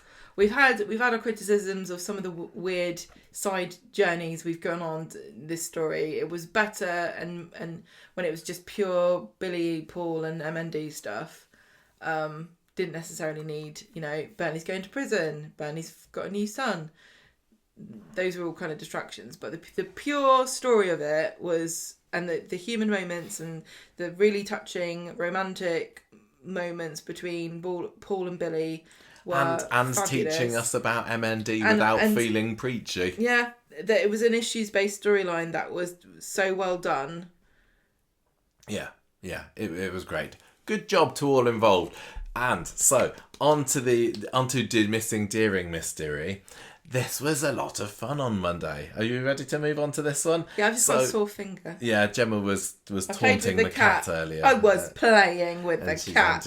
She was enjoying it. Yeah. I wasn't taunting her. So, big old mystery set up on Monday. Because last Friday's episode ended with Joel crowing... No, what was he doing? He was in the car. He was CGI. He was in a CGI car. We didn't talk about this last week, did we? Because we didn't know. So last week we had an emotional message recorded by Joel in the car as he's saying goodbye. He's leaving what seemed to be a suicide note for Dee-Dee on her answer phone. And then, on social media, Coronation Street's going, yeah, you thought it was a car? Did you think he was in a real car in a real place? Well, you're wrong. It was a green screen. Yes, that's right. We filmed the whole thing on a green screen. And everyone's going, why? Why? There must have been a good reason. There must have been a good reason. I think it was because they wanted to have the camera panning round without a car getting in the way of him. I just think it was, I don't know. It feels like, how they say at the end of every tax year, the council has to dig up the road because otherwise they lose their budget. It feels like they're like, we've got a CGI budget here, you can use it. And somebody's going, what about the fireworks? Like, shut up about the fireworks. We'll just copy and paste fireworks in. No one notices. It's fine. But this needs to be CGI and it needs to be on a green screen. But fair play to them. I didn't see anybody before the reveal of it saying, oh, that doesn't look real to me. Not like flipping Stephen and Tim in the car last year for Super Soap Week, where it was very clearly volume wall. I was convinced. The police station, Tim. If they're going to use CGI on Coronation Street, then or green screen or what have you, this is how to do it. The reason why nobody suspected that it was CG was because there was it just didn't feel like there was any reason to ever fake somebody sitting in a car on the phone. Yeah, it was very much a why would they, but I think it was probably because they wanted to have the camera swinging around him and then revealing the cut on his cheek at the end, which maybe would have been difficult inside an actual car. I don't know. I bet you there's loads of directors watching that going, in my day we would just film it by moving the camera around an actor. Call me old fashioned. I'm not mad at Coronation Street for doing that CGI, but I would as green screen, but I would be really, really curious to know the actual reason. I'm only mad if it was expensive. Because all we hear is how much they got cut back. I'm just saying that could have bought quite a lot of sausage rolls at the Christmas do that they're not going to get this year. Yeah. So just think about that. Could have maybe paid for Dirk to have appeared at the rave up. Maybe. His fees are very high. So anyway, that was... Especially for stunt work like dancing. That was last week's cliffhanger. And Yes. We kind of went into this episode going, oh, I wonder what Joel's going to do next. Joel sobbing, leaving a message saying, that this is the end of me. The revelation was that he had blood on his face, and the question was, where did that come from? Because if he's leaving a phone message, he doesn't need to wear blood on his face. He doesn't need to. Was it real? We still don't know this. No, I'm baffled, and I'm a bit disappointed that the mystery didn't keep the allure on Friday's episode. I was perfectly happy and content with Wednesday's episode to not really feature it because the focus should have been on Paul, but I was kind of hoping that it would pick up again on Friday, and it didn't really. There was a few bits with Gus turning up, but any intrigue that I had for it on Monday, which was a whole lot, Friday I was like, oh, loved it. I'm not Anyway, tell me more. into it anymore. Well, so it even starts off with a bit of an unusual scene, doesn't it? Because Dee-Dee's coming back into her flat. Don't know where she's been. I can't remember. Maybe I should know. But she looks unnerved. She does. And she plugs in her phone, and then she goes over to the sink and has a bit of a woozy moment, doesn't she? She's looking down at the water swirling in the sink, and she's going a bit blurry-eyed. I totally forgot about that until after the episode, and people were going, what's going on with Dee-Dee? What's going on with Swain? But yeah, it feels like, the problem with Corrie, one of the problems with Corrie at the moment is they will often now have characters going woozy and blurry for no particular reason. And so it didn't. They even had that a bit at the rave, didn't they? Yeah, they did. So it didn't particularly stick with me. It was just, here we go. Upset. What's going on? Yeah, she's just upset about something. But we're having an issues-based anxiety attack. Yeah, exactly. Just one of those. But actually, was there something wrong with Dee-Dee there? We'll maybe come back to that when we talk about Lisa's ailments. So she her phone kind of pings on, and she gets this voice message from Joel, and she starts to tear up about it, understandably, because it seems like it's a bit of a suicide note. So she takes the message to the station, and Swain's there saying, well, I wonder if was it a suicide note? Yeah, and Dee-Dee says, no, look, he's playing us. No way.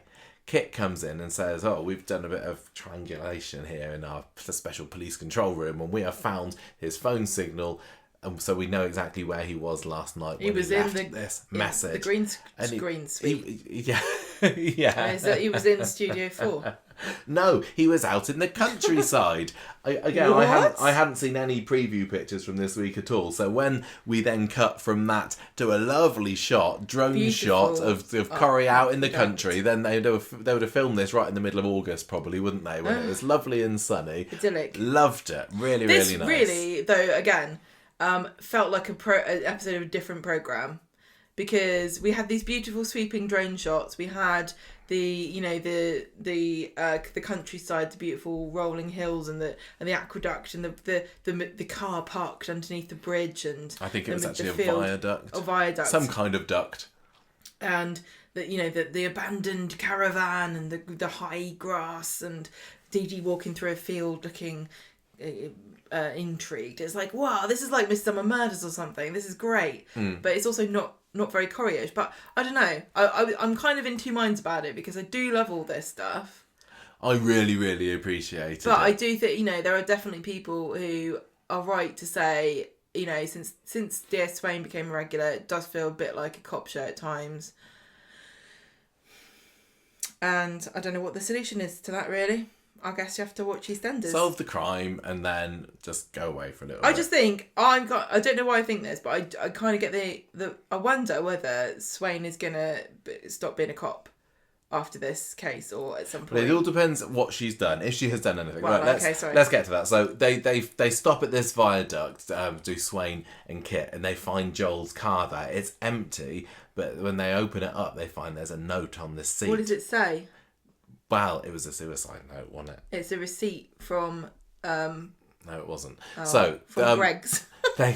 I thought that was all we were going to get from the location shoot at that point. Because the next time we see Swain, she's back in the cafe again telling Dee-Dee, oh, well, it's obviously a suicide note because we found his car, he's not there, there's a note inside the car, case closed, she basically. Was very adamant, wasn't she, Swain? She was, and I was watching it going, oh, here we go, it's just Swain being useless again, jumping to conclusions. I was watching this going, I bet all the Swain fans are going to be mad about this, because he's clearly led them down the garden path there. It's obvious that he hasn't killed himself. Yeah. There's no body, and I'm thinking, this is a stitch-up for Swain, because she's not this stupid. She knows you have to have a body, especially with this tricky customer like Joel.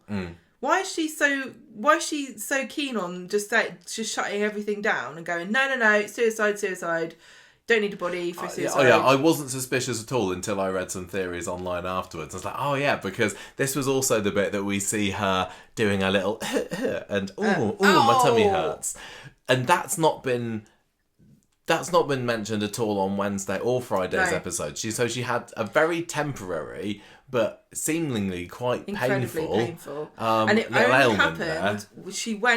When she left, she reached for the handle of the door. Yeah. And that was what made her go, ooh.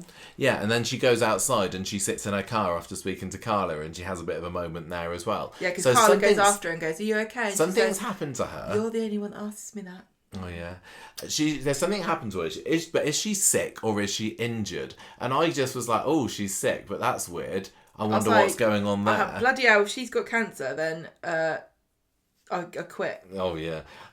So the theory that I really latched onto online after this was: has she attacked Joel? Does she know exactly where he is? This is why she's so adamant that it's a suicide, because she's trying to deflect. Cover her tracks. Yeah, exactly. Deflect from actually what's happened is that she's either done away with him or got him tied up in a basement somewhere, or something along those lines.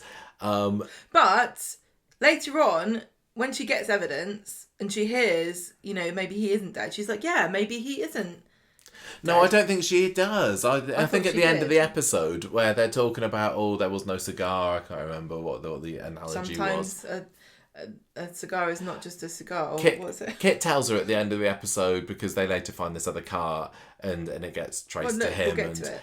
And she's like, oh well, yes, that does make it look like it's not a suicide, doesn't it? But I think she wasn't saying that necessarily to say, oh, we were wrong, but more like, damn the cover up that I'm trying to get out there at the moment isn't covering it up well enough.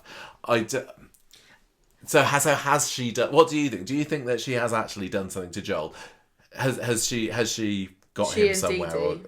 Or has Dee-Dee? I don't know, because again, if it's an injury that she got while she was having a bit of a scrap with Joel, that makes sense. But equally, is she ill? And is that the same kind of ill as Dee-Dee possibly was at the beginning of Monday's episode? Yes, because I heard another theory that Joel's poisoned them. Yes, I saw somebody saying that as well, but I don't know when he would have had the opportunity. What's he poisoned them with? Well, I don't know. What's he poisoned? And this is why I was just a bit sad that we didn't get a whole lot more of this on Friday, because I was living for this. And you know that I've not been that keen on the story so far, but there have been moments that are like, right, I'm back fully in on this, but it didn't quite deliver. Well, it didn't deliver at all on Friday for me. We are no further to solving the mystery of where Joel is now, or what was up with Dee-Dee and Swain on Monday, than we were at the end of Monday's episode. And I just really hope that once the weekend is over and we get into next week, then we start to have a little bit more clues. One thing that Swain says to Carla when she's like, are you all right? And she's like, look, yeah, I'm just caught up with this case because Betsy's involved. This is personal. Yeah, well, we've known that this is personal. I know, but she said it, Michael. It's like it's the name of the show that she's in. I've seen that. Swain, this is personal. So somebody suggested that maybe Betsy has attacked Joel or something, and maybe Swain's Betsy covering up because she knows. I don't know. I literally haven't got a clue. I couldn't say one way or another what's happening here, because it's either that she's poisoned somehow, like you said, or that she's killed him, or it's something else. But both of those feel like it could be 100% definitely that, but it's clearly not both of those.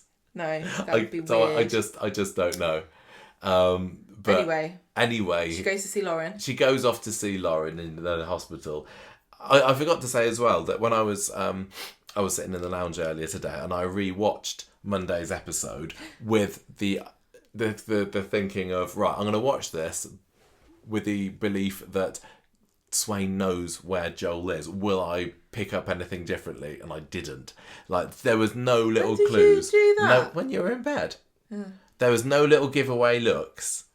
And I was hoping that I might notice something I think it would be too that obvious. she would react to. I'm loving it. It's only obvious after the fact. No, but if she'd put a little mini reaction in beforehand, before we knew... No, all right, that, okay. Or before we might have suspected that she's got she's something got to do with his poker face. disappearance. She's like Lady Gaga of Weatherfield. Well, Same hair. so they go to the hospital. Lauren doesn't quite believe it's suicide either, but they just agree to tell each other if they hear anything. Look, Swain says, your sleepless nights are over. Yes. Why is she so confident? Because she's killed him? Because she's tied him up? Yeah, this is it. This is the thing. Maybe she tied him up in that car and she's changed the green screen background to, like, I don't know, Tibet. He's never coming back from there now, is he? He's stuck in Tibet now. Yeah. I thought you meant she's changed her background to Bet, like Bet Lynch. She's like, I'm going to channel the spirit of Bet Lynch. And what would she do? She'd burn his eyes out with a cigarette, probably. Good for her. Do you think that they would have Swain actually kill him? I think that's No. probably too far. And I think the character is supposed to be a good character as much as anyone can be. What I think is going to happen is that whatever... I think she has done something. And I don't know if Dee-Dee knows that what she's done or not. Or maybe Dee-Dee's pregnant. Although everyone's like, why would she have slept with Joel after she was very adamant, and I agree with that, but Coronation Street has not got a great track record with respecting women's religious beliefs when it comes to no sex before marriage, and definitely wouldn't care if there was drama to be had in her being pregnant. I think Swain has done something, and I think that Kit is going to find out. Or has Kit done something? Or has Swain and Kit conspired together? I still don't trust Kit. I think there's more to him, and I think maybe he's in cahoots with somebody. Yeah, it really feels like he is. I mean, we are going to have a flashback, aren't we? 100% there's going to be a flashback about what happens here, because Corrie loves a flashback at the moment. I wish flashbacks would come more in real life, because I could do with some flashbacks. Like, where's my phone? I remember now. It's by my bed. Where else would it be? The question is as well that we have not really even said about what was Joel's original plan? Yes. Because if Swain has gone after him, or Kit has, or a combination of two of these people have, what was Joel originally going to do? We're still no further as to know it. Look, explain what happened next. So Joel's car has been found with a suicide note. He's left a message on Dee-Dee's phone, and Swain is 100%, even though she doesn't know where the body is yet, she thinks he's going to turn up dead. I mean, she threw Roy in prison with no evidence, so why not just say, he killed himself? I mean, why not just say he was a serial killer? You don't need the bodies to say he killed people. You just say he could have killed 100 people. Exactly. Dee-Dee goes out into the country again. She goes to next to where the car was found, and she's on the phone to Lauren, asking her to use the tracking app on her phone to tell her where Lauren last saw Joel. Oh yeah, but she already goes into the field, and then she just phones up Lauren to confirm that am I in the right place here. Now, little bit of spoiler here for breaking the magic, just to ruin the magic of this. That little field that Dee-Dee was in real life is not right next to the viaduct, and I want to bring this up just because I wanted to celebrate a little bit how. Toot your own horn. Well, I would like to toot the horn of me and the guys from Coropedia, because after Monday's episode, we were texting each other going, right, we need to find out where this viaduct is. And I found a Wikipedia page of viaducts in England, and then they looked down it and they eventually found the one that it was. It was like, yes, that's a match. And then I went onto Google Street View and found it, and then I walked down the road until I found the gate, because the way that it looks on the show is that it's right outside, because you have Dee-Dee looking at the viaduct, and then she just turns to her right a little bit and there's the gate, but it looks like you have to drive about a minute down the road before you get to the gate. And Sorry that, to my spoil friends, that for is you, what everybody. happens here on a Monday night. Magic of telly. But you can find it on our Corrie map on our website if you like. Go I visit it. I love that this is your new hobby, isn't it? Yes. Finding locations. You've started to really get into this. This is what I used to be like, trying to track down mysterious wardrobe items from members of the royal family when they appeared. Oh, no. Except the difference is, I used to actually get a cut. Mine is purposeful. I used to actually get a cut of the sales, Michael. Do you remember? One time I made 50 quid because I knew that the Duchess of Cambridge was carrying a Alexander McQueen clutch. I'm also going to go out there quid. and say probably a few more people cared about what the royal family were wearing than where the viaduct was that Coronation Street filmed. You know what I'm going to say? I don't care. I say they're both equally valid things to be interested in, and if you don't like them, that's your prerogative. we've got somewhere else to go and visit now. Although it is in, what's the name of the place? It's up north. Martham, which is a bit north of Manchester. It's a bit out of the way. St Anne's, isn't it? We haven't been there. there. It's nowhere near there. I thought it was up north by... Not that fun. Oh no, it may be it. Oh, it's northwise. It's kind of on the same level. I'm avoiding saying latitude or longitude because I keep forgetting which one's which. To longitude. Blackpool. It's kind of, if you go up from Manchester, you'll reach this place eventually, and then if you turn left, you'll get to Blackpool. What's it called? Don't worry about it. No, please, can you tell me? It's called Martham. M-A... M-A-R-T-H-O-L-M-E. You can go and find out where that is. So you just do that quietly to yourself while I say what happened next. So Dee-Dee goes into this field. She finds a little burnt out farm. There's a caravan there, I think. And there's also a very suspicious car-shaped car. with a cover over the top of it. She whips it off and she's like, yes, I've found something. Phones up Swain and says, Lisa, I think you missed something. Lisa, you dumb cow. Yep. And then everyone's like, you can't have this slander of our queen. So she goes back to the cafe, tells Roy what she's found, and it's like, right, what if that was the car that Joel was planning to drive away in after he faked his suicide? And Roy's like, well, yeah, maybe that could have happened. Swain comes in and says, look, I've looked into this car you told me about. It was registered to someone else, not Joel. But she is convinced, Dee-Dee, that this is all part of Joel's plan. And Roy's like, yeah, she's not wrong. This does look a little bit suspicious, actually. And Dee-Dee says, well, even the tracker that I've got put him at that location once. So there is something majorly fishy going on in that field. That's all I'm saying. But then Lisa gets called away by a message that she's got from Kit. I've got an important update here. Go on then. To let you know that there would be a very important Coronation Street character that would know this viaduct quite well. Why is this? Because it's near Clitheroe. Who's going to Clitheroe again? Oh, Annie Walker.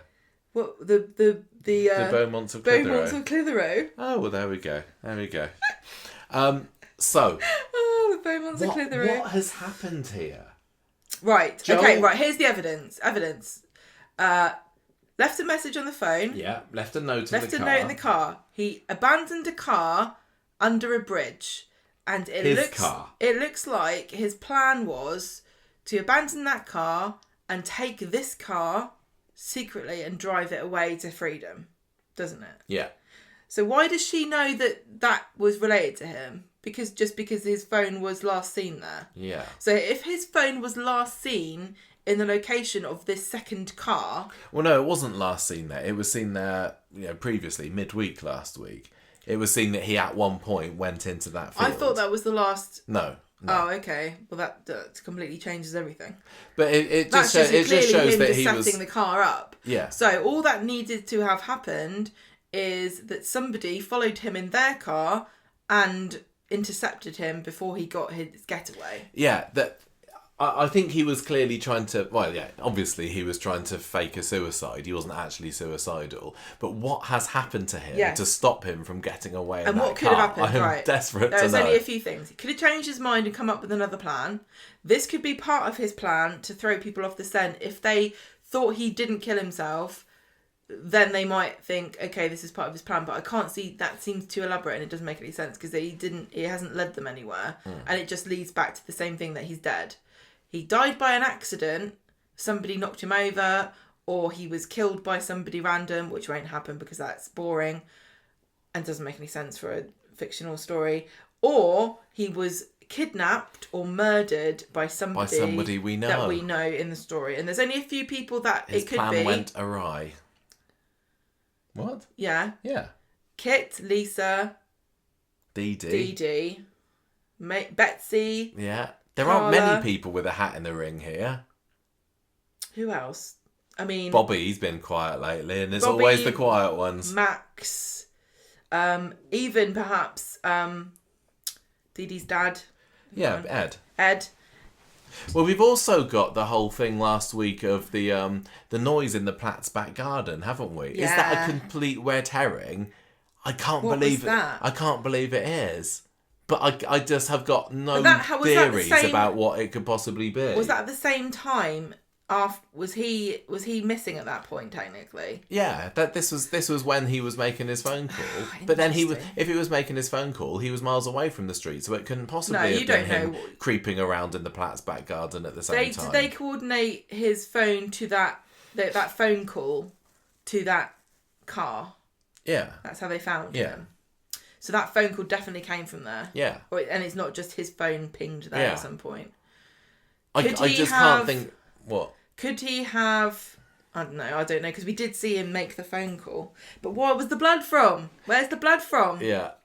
I love it. I can't figure out what that noise can have been. Plus, I'm still reckoning that that little clue from last Friday's episode where Jenny, I think, was talking to Daisy or Daisy to Glenda, I can't remember, about leaving the latch off because Kit hadn't got home yet. Yes. So Kit was out late. Yeah. We know when this was happening. Don't let So you. how can he not be involved? Don't let you. I think that's the biggest clue. I think that Kit's done something.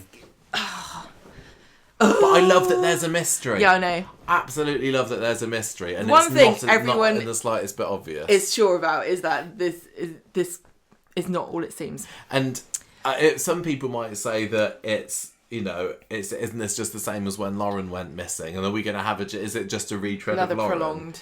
But I think a lot more people are invested in where Joel is than where Lauren is already. I don't think it's just us. It doesn't bother me whether people enjoy this or not. I like it when everyone's on the same page and enjoying the same thing together. But I don't think people give a crap whether I enjoy something or not. So all I want is that we don't have to wait as long as we waited I don't for think Lauren we will. I think this will to find out where Joel was. I kind of need to know by this time next week. Yeah, I'd like to know within a week, but I don't think we will. It'll be done. This feels to me. He'll be back. This feels to me like a character is a big bad is about to have their grand finale. Yeah. So they're disappearing for a bit, and then they return to This make is like their last hurrah. Every single big Corrie baddie. And sorry, Joel is not up there with Richard Hillman. He's not up there with Phelan. But it's following the trajectory because Richard Hillman went away for a bit, then he came back and did his big canal drive. Pat went away for a bit to Wales. And he got kidnapped by Gary. Then he got kidnapped by Gary. Maybe he's in the builder's yard. Michelle. So yeah, I think that the next time that we see Joel, I mean, we're already possibly seeing it with Rowan as well, aren't we? I think the next time we see Joel, it's going to be for his final week. Maybe he's tied up in the brewery somewhere, and on Friday he was like going, "Oh man, I'm listening to rave music now." I don't know, but yeah. Did that not disturb those bats? All of this kind of excitement that I'm splurging out it. here about the story now, I was feeling when I was watching it on Monday, and it was great because it's so lovely to just watch Corrie and go, oh, don't know what's happening. I didn't know this was happening. Nope. There's so much it could be, but equally I've got nothing that I can grab onto to say, well, it's got to be that then. It was just brilliant, and they can't do it all the time. No. But yeah, an awful lot of fun, and yeah, I just wish that they'd picked it up again on Friday properly. So anyway, back to where we were. So they're back on the street, and Lisa's been called away by this message. And it's, what message? It's Kit saying that Joel's flat's been burgled because they go along to Joel's flat next, don't they? I'm confused. Looks like it's been broken into. So this is again part of his plan to make it look like he's been broken into when clearly he hadn't. But then the inside of the flat was nice and tidy, which they remark on, and they find this notepad where the suicide or the fake suicide note comes from. They find it very easily. And it looked like he pressed with his entire body weight. Like he was writing it as he was doing push-ups. Yeah, that pen leaked like... I mean, and he was like going, that, it was a really... You know, it looked like a quality notebook, didn't it? It was even monogrammed. Oh, but maybe it just had toilet paper sheets, and it's... Maybe it's one of these fancy the monogram things you pay get for at Christmas when it turns out it came from a pound shop. Yeah, maybe. So, again, like, if Kit knows something, if he's involved, is this all part of his plan? Is he leading Swain up the garden path here? Or does Swain know what's gone on and she's having to pretend that she's like, oh, what's happening here? Well, the weird thing is that these two characters, if they're in cahoots with one another, this scene is odd because they are both pretending to each other. They can't be. They cannot be in cahoots with each other. Nobody else was there. Even the scene where they're driving through the country and they come across Joel's car, one of them possibly knew that the car was there, but they are not colluding. They would be like, here we go. Yeah. But the fact that they found the notepad so quickly, I think it's Kit that finds it, isn't it? Is it because he knew it was there? Right, so then... I can't figure out whether or not Joel and Kit are in on this, or whether Kit's just like being a massive vigilante and going off on his own little investigation. I just don't know. Do not know. So Swain's saying that it wasn't spur of the moment because he wrote this note at home. He wasn't just out for an evening drive and thought, what? I'm going to end it all. I'm fed up with this. It's a long drive home. I'm not going back. I'm just going to die. Yeah. So this was... Yeah, this makes... That's all it does. It makes it sound like... So he must have planned this. Yeah. So Roy's with Dee-Dee in the flat later, bringing her a nice pie. And she's pacing the floor. She's like, the police have missed something. I know it. Joel just lies. He's a very good liar, and they are falling for it hook, line and sinker. He pretends he's the nice guy, or he pretends he's a victim. But he is just stringing people along, and he's doing this right now. And Roy's like, do you want to come to the pub? Fancy a drink, I'm out of ideas. Sometimes, and she's like, Roy, do you even go to the pub? And he's like, I do sometimes go to the pub. I mean... You sound like Mark Heap. Oh, yeah. Would you like to go to the pub, Jackie? The thing is that Roy does go to the... It's not a... Who does go to the pub on a regular basis in Coronation Street these days? Nobody. Like a fish out of water. But we've seen him go to the pub a lot in the past, but maybe that was just because sometimes Hayley just wanted to get out of the flat and she wanted her tomato juice.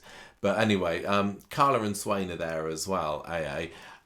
Roy and Dee-Dee are standing at the bar with Kit, but then he gets a message, so he goes into a corner to call somebody. And then what was that about? He goes back to Swain later and says, look, the DNA from the car, the second car, confirms that Joel did park it there. It was sold to him, and there was a laptop under the seat. I can't even remember whether we get anywhere with that. I wrote that down as a no, but that was another nothing happened with that in the end, did it? I don't know. So it was a setup, they say. He's not dead. Yeah, maybe. But there's still an awful lot of mystery. There was quite a lot of development with the Carla and Swain. There were some really nice scenes with these two. Because Carla's talking to... Nice, platonic, friendly scenes. Carla's talking to Lisa. And she's like, how is Betsy doing? And she's like, she's really upset. She's always taking it out on me because of how she's grieving. And Carla says, you're a great mum, Swain. I mean, Lisa.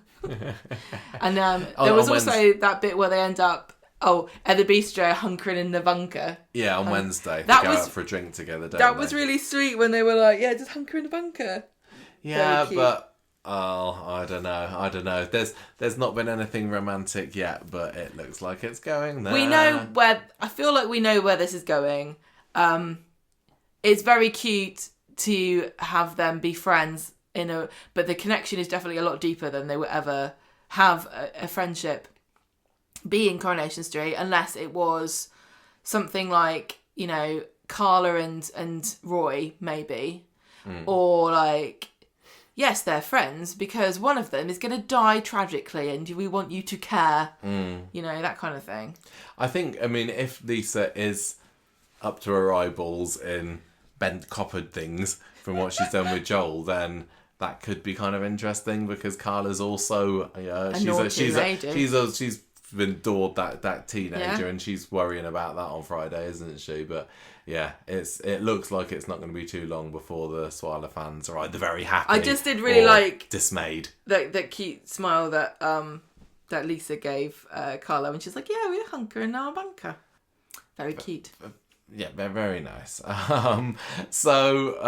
Wednesdays there wasn't too much really, and we've got Dee-Dee talking to Kit saying. Well, no, but she says to him, I forgot. There were all these wedding venue people were coming at me right. going, "Oh, I want money." They've suddenly stopped because it turns out that Joel's paid them off. Yeah. Why has he done that? Yeah, if he were going to kill himself, why would he? I don't find this compelling evidence at all. No, nor me particularly. Because people who are going to do this very often will tie up loose ends.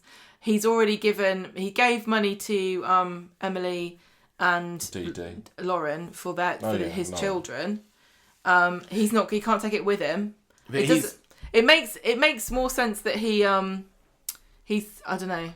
He's just trying to make out that he's a good guy. I guess maybe she's saying, why would a suicidal man do that? Because he knows that when he's dead, his estate will get settled, all the debts anyway. Yeah, I guess that I think is if you think of yourself as an honourable person, you would probably do that rather than have it. He just wants to make out that he's an honourable person. He's not honourable. He's honourable. Listen, I know he is, but his self-perception is not so, is it? Yeah, that's true. And that was basically it on Wednesday. And Friday, the drama for Carla is that she gets this decree absolute from her marriage to Peter, which kind of came out of nowhere. I wasn't really thinking they're going to get a divorce because Peter, I can't remember, was the original plan that he was going to go away for a year and then maybe come back? But we kind of knew he wouldn't. But I was a little bit surprised when that came out of the blue. But it put Carla in a ratty mood on Friday. Then we have other stuff with Joel's dad turning up at the station, talking to Dee-Dee, who is now convinced that he's harbouring him away somewhere. But Swain pulls her away and says, "Look, he is clearly grieving. Not grieving. He's worried for about his son's location. He doesn't know where he is. So we need to keep investigating, really." Swain says, "Look, I can't tail Gus for you. That's a bit creepy. That's harassment." She's like, "Gus thinks his son is dead. He's not going to come here and tell me to look for Joel if he's harbouring him in his house." Yeah. It doesn't make any sense. Yeah. And also, the other thing to note here is that if you do think that Dee-Dee and Swain are in cahoots, then this conversation makes no sense. No, I don't think. I think that Dee-Dee is 100% not done anything dodgy. I don't think they would do that to her character. I think they could do to Swain. I think they already have done with Kit, which is why, to me, it feels like Kit is probably the most likely one to have. But what's wrong with Swain? Joel. But what is wrong with Swain? And why was there only something wrong with her on Monday? Because she wasn't wincing on Wednesday and Friday. This reminds me, I've got to watch the new series of Unsolved Mysteries. Do you think this is going to be in it? Yeah. Anyway, Joel Deering seemed like an upstanding lawyer, but little did his neighbours and friends know that he had a secret identity as a sex pest. When he disappeared and left a suicide note, it seemed obvious he had killed himself. But then some mysterious clues appeared, and all was not as it seemed. I'd watch it. Unsolved Mysteries! I don't want it to be unsolved. I need to know. That's the bad thing about it. There was basically nothing here. They don't solve it. It's the Mothman real? Still don't know. Ryan finds out that Carla's in a funny mood, so he goes back home, discovers the divorce has come through, reads a post, and then Carla's like, "Oh, I need a drink," and that was about it. So really... Well, she said she's celebrating.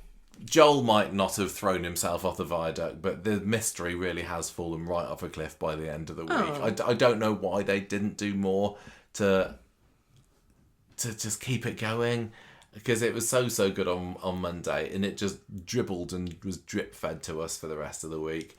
And I'm not quite as invested. I'm still pretty invested, but I'm not right as much as I was on Monday. They had to go quite far, didn't they, to get to it? Yeah. When I said it was near Lytham St Anne's, I meant it was like parallel to it. It's actually like 45 minutes away from it, but it is it's up by Clitheroe, like I said.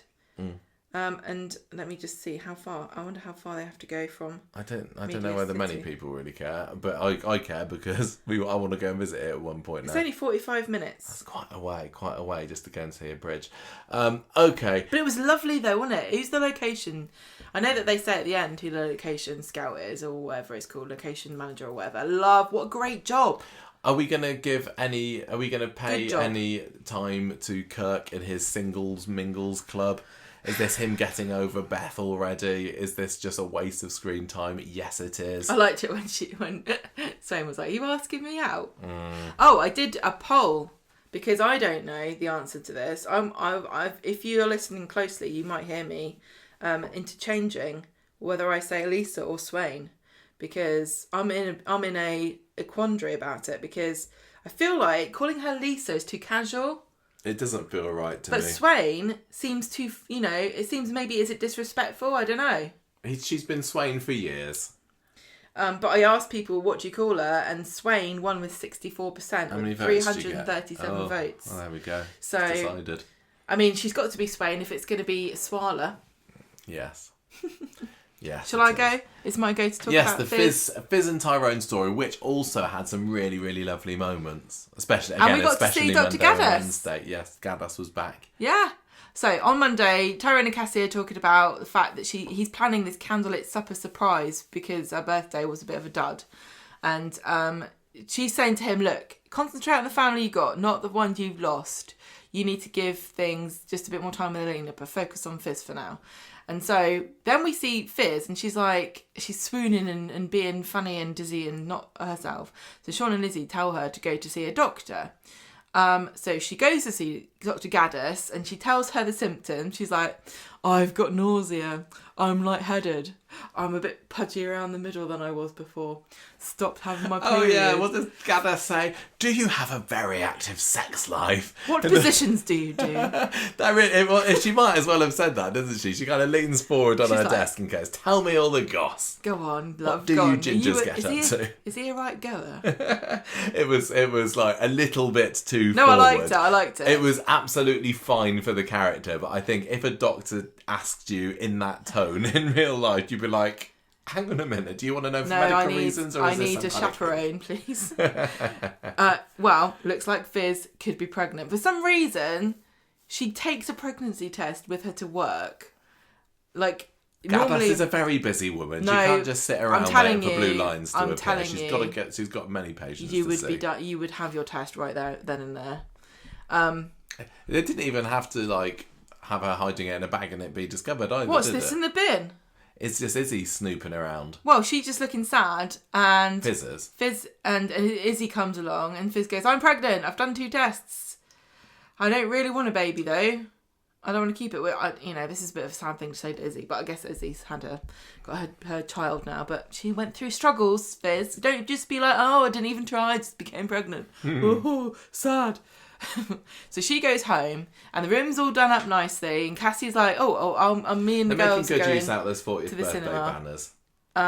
Well, we also had the scene, I think it must have been earlier that episode, where Cassie was blowing the balloons up and we were getting a little bit Austin Powersy. She had a very suggestive set of balloons. Yes, it was very funny. They said bugger and they had phallic balloon sculptures. Yes. But it was all, It's all in good fun. It was. I mean, how was do you think Fizz got up the duff? She knows exactly what that was. So and Tyrone Mum, you can't do that. Fizz tells Tyrone the news when they're alone, and Tyrone's like, that's why don't we? That'd be good. We could make it work. And Fizz is like, I don't really know about this, and she's kind of like on the fence. And then Cassie and the kids come home and they have to stop talking. I was very excited when this happened. I think this is another reason why I enjoyed this week so much. I literally went in there thinking, wow, there's going to be a funeral and a rave, but apart from that, I don't know anything that's going to happen. I had no clue that Fizz was going to get pregnant. Did you get any wind of this? I saw somebody say on Twitter last week, is Fizz pregnant? And I thought, why would you say that? It makes no sense. Oh, I didn't see that even. I don't remember her having any other clues of being pregnant. I think I saw somebody on Twitter, because I think we watched Monday's episode a little bit later. I saw somebody on Twitter saying, Fizz is going to get sick now, is she? And I was like, oh, is this what it is? Is Fizz going to find out that she's sick? I don't need another illness storyline, thank you very much. So it made it even more pleasant when I found out what her actual news was. And even though by the end of the week it looks pretty certain that this baby's not going to come to fruition, as it were, I was so thrilled for the couple because, you know me, I'm a massive Fizz and Tyrone fan. I think that they've got the most... I thought you were going to say, I love babies. I'll take them or leave them. You're not allowed to leave them, it's illegal. I thought that... You're also not allowed to take them if they're not yours. I think that Tyrone, they haven't got a child that they've conceived together. This would have been lovely. They're one of the street's longest running couples in a show that doesn't really like to have long running couples. They're our age. We've said how we relate to them a lot, and not that I want us to have a baby or anything, but I was so happy for them, the idea that they would actually have one. Why'd you say that? But I'm also, I wasn't gutted at the end of the week when it was decided that they actually wouldn't. Well, because look, it's still up in the air as far as I'm concerned. I think it probably is, but if they don't, then I didn't have enough time to get too invested in it. I think this is actually got much more potential for having the baby than not. Although it definitely is a good perspective.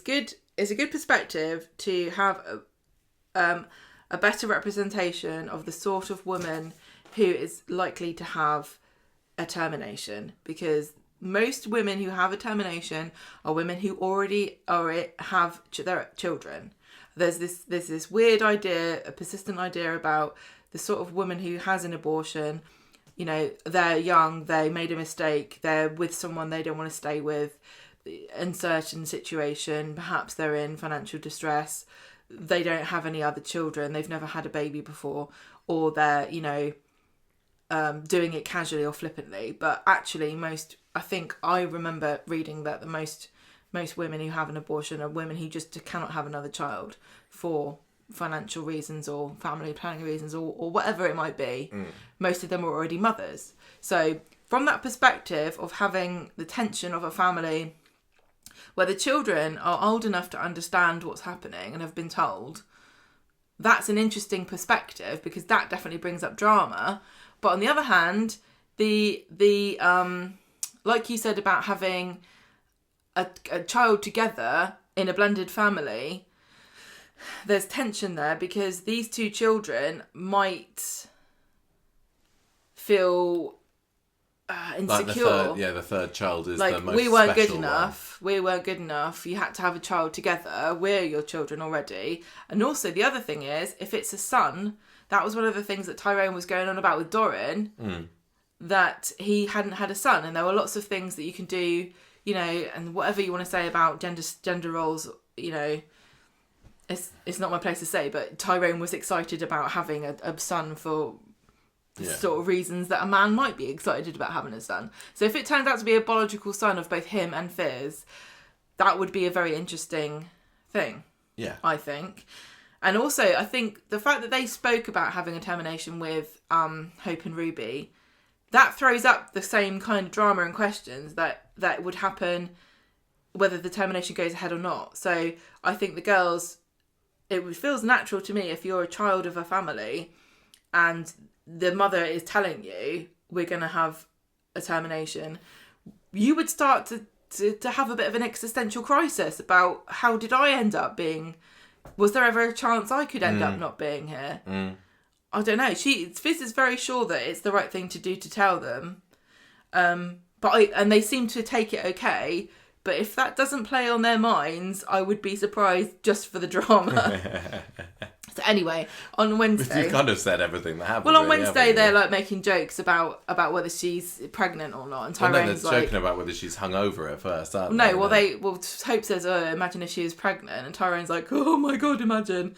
And then it's obvious. Quick, think on your feet. It's a bit like a Homer talking to his brain moment, saying, quick, find a way out of here, Homer. And then, my Fizz is pregnant. The girls know. Well, and then we get the difference of opinion. Like, Hope thinks it's gross, and Ruby's dead excited about having a Ruby's baby just brother very or sister. sweet, and Hope's just a cow. And then they also find the vape that Hope's bought, and she's like not going to apologise or feel bad falls about out of a pencil case, doesn't it? That was a great scene where she was like, "Oh, I've never seen one of these before. And at least I'm not doing drugs or anything. You should hear what I can't remember." She calls out one of her classmates. You should see what she's doing in the toilets at school. I want to know what's going on there. Smack. But yeah, she like does not care one jot that she's been caught out with this vape, and it was she's like, "What? Unrepentant vapor." It really, really was. It was quite hilarious, and she even says, "Well, it's not like I paid for them or anything." Yeah, she's like unashamedly like it was fantastic. Well, really great little performance from Bella there. Yeah, the point to talk about, although I've already said. But this scene with Fizz and Tyrone again just proves how great these actors are, how much chemistry they got, the history they've got. The writing was fantastic because Fizz and Tyrone are sitting there and they've got a little bowl of Wotsits. And the script is like, "Oh, I've got some Wotsits and those little cheesy biscuits that you like." So clearly they've got the okay to name check Wotsits, but paid them. Mini cheddars and no. Like, no, we're not. No, we don't want to be in a soap. Anyway, so she says... Didn't Kirk like his mini cheddars when they had the factory roof? Maybe they blew their the contract for using mini cheddars ran out with all they could maybe they were like, we weren't happy with the product placement. Yeah, you had Kirk eating them. Oh my God. We don't want to sell to people like Kirk. We don't want our customers to think that people like Kirk eat them. Supposed to put brie on it. We want to see Carla chomping down a packet of mini cheddars. Thank you destroy very much. It. Right, so anyway, they're talking and Tyrone, she's really overwhelmed and conflicted about this, and clearly Tyrone wants to keep the baby, but she says we can't do this. This wouldn't be fair on anybody. And Tyrone is kind of struggling not to cry and says, I think I've been using this to distract myself from Doran. Okay, I think I agree with you. Yeah, we should. It wasn't a super long scene, but it was a really, really beautifully performed one from Jenny and Alan.